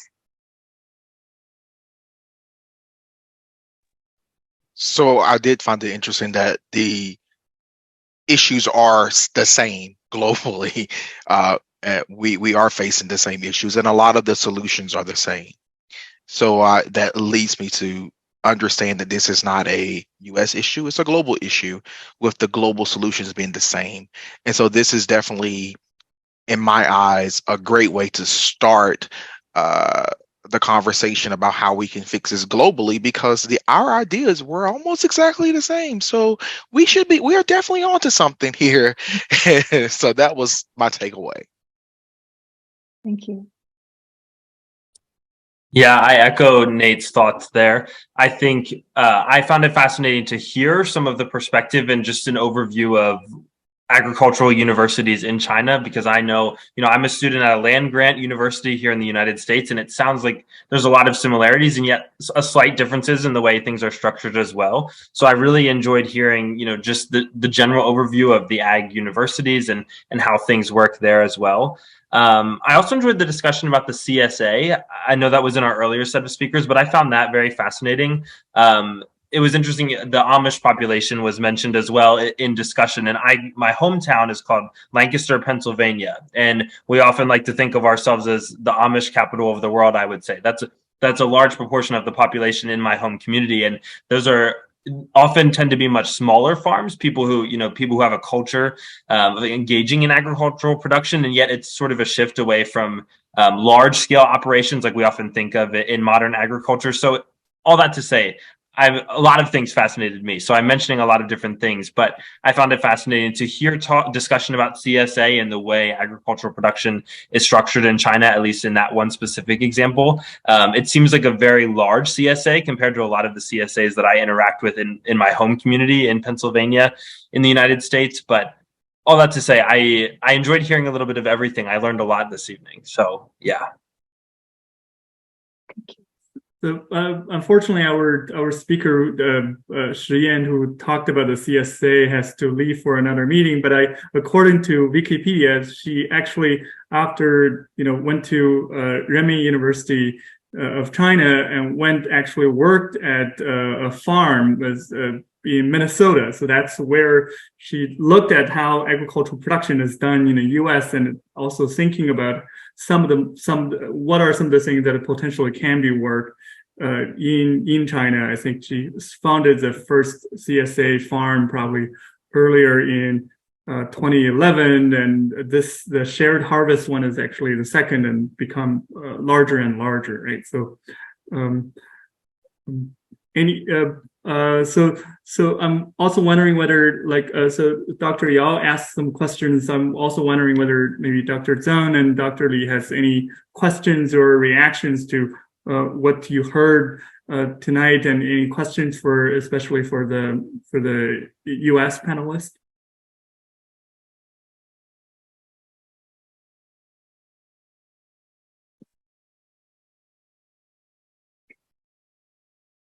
I guess one question I can think of is in the U.S.-China ag dialogue, one thing we hear a lot is China right now is our #1 customer, right? Our ag export. If we help China get really highly efficient, really productive, do they still need our stuff? So Wendell, I think you gave a talk about how China physically may not be able to produce enough to feed its people. Is that still a limitation? Or do you think as China's farmers get better, smarter, or again, Dr. Matlock talked about how trade is essential, right? Dr. Shenzhen Fan talked about trade essential. So how do you see the impact of Chinese agriculture modernize, the farmers get more educated, more high tech? Great. So I think if you're looking at the share of the production, that you're exactly like what Dr. Li mentioned, thinking about my hometown. 30 years ago, it's corn and wheat production, just like Kansas, because there's similar latitude as well. Now my hometown, including my cousin, are all growing vegetables in high tunnel warehouses, right? So there's economic incentives driving people to select agricultural production, but not necessarily in the commodity agriculture that we're thinking about, especially for land-intensive products that are protein and feed products. I think that the collaboration and the imports coming from the major producer like U.S. and Brazil will continue to be relevant for the next few decades, I think, right? So, of course, that China will have much more advancement, and there's a yield gap between China and the U.S. will close. But I think that there's, as we mentioned, there's common challenges. There's still thinking about agriculture. It's still one area that President Xi Jinping talked about. The three pillars of the U.S.-China relations: respect each other, coexist peacefully, and finding win-win solutions. I think agriculture is one of the areas we find common challenges, and where there's a common and potentially win-win solutions that for a lot of the U.S. Customers, that they may not realize that the agricultural trade is actually this trade that is generating trade surplus for the U.S. as well. Right. So there are a lot of, I think that potential complementarity that for both countries to think about. And when thinking about the global security challenges for the global South, that there's also room for work in climate smart agriculture and lifting people out of poverty in China and in global South as well. Yes. And Dr. Matlock, sorry to cut you off. No, it's fine. It's always hard. If we're in a room together, we kind of read body language and see who's going to speak next. So, no, it's fine. We know there will be 9.5 to 10 billion people on the planet for the young those of you who are younger than me to address in the next 40 years. I will be an elder memory at that point for my children, but the rest of you will still be struggling in this space with 10 billion people. We'll use 10 billion because that's an easy number. Every one of those people are going to need, on average, about 2,000 kilocalories a day to survive. So we go to 10 billion people eating 20 trillion kilocalories per day. Per day. That's what our system is going to have to do. Now we're doing about 2/3 of that now. So the system's possible. The notion that we're going to have that we have to somehow that we're going to produce too much food is a silly notion. Those of us who have the cultural capacity and the technological capacity to produce high quality, high yielding, and distributable foods without consuming land that is available for other life should double down on that. Every country who can do that should double down. If we do not intensify agriculture, and what Jason Clay of the World Wildlife Fund says is freeze the footprint of agriculture, increase by 50 to 100% the current amount of yield we're getting from the current land, we will eat the planet, and we will have our children, grandchildren will inherit an earth much less rich, much less robust, much less resilient. So we need young farmers to solve the problem because they will be dealing with the problems. Yeah. Sorry, don't mean to end on that note by handing back to Wendell. Right. I think maybe Dr. Yao has some questions or comments to make. Right. I believe that the best way to connect the young people with agriculture is to improve the profit from agriculture. Like the CSA has given us a good idea that to connect the sustainability with the profitability, and I believe that in China and US, the peasant household, they have a small land, so the best way for them to gain profitability is to abandon the farmland and move to cities to get a higher salary. But you know, in China, in US, the landowners, they have a large amount of large acres of farmland, so it's a little different. But in China, young people are starting to get engaged in agriculture in the outsourcing because the old farmers, they have a lower capacity in dealing with the technologies or machines. So young people, they gain their profitability from the older farmers outsourcing some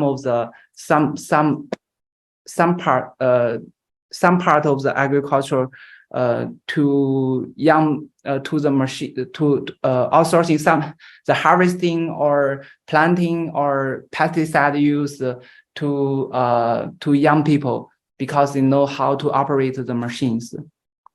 This is another way. Right. I have also seen that these custom farm work that especially the drones, I've seen that these companies that set up in China by young entrepreneurs can do custom applications for thousands of farmers, in yes, coordination with cooperatives and local governments. Right? So those are some of the things that some of the founders are not necessarily having an agricultural background. They come into this space with a technological solution, and I think there's a lot of opportunities. And I want to be cognizant of the time to see whether you have any final remarks or questions for all our panelists. And so this is your time to raise your hand and ask the question.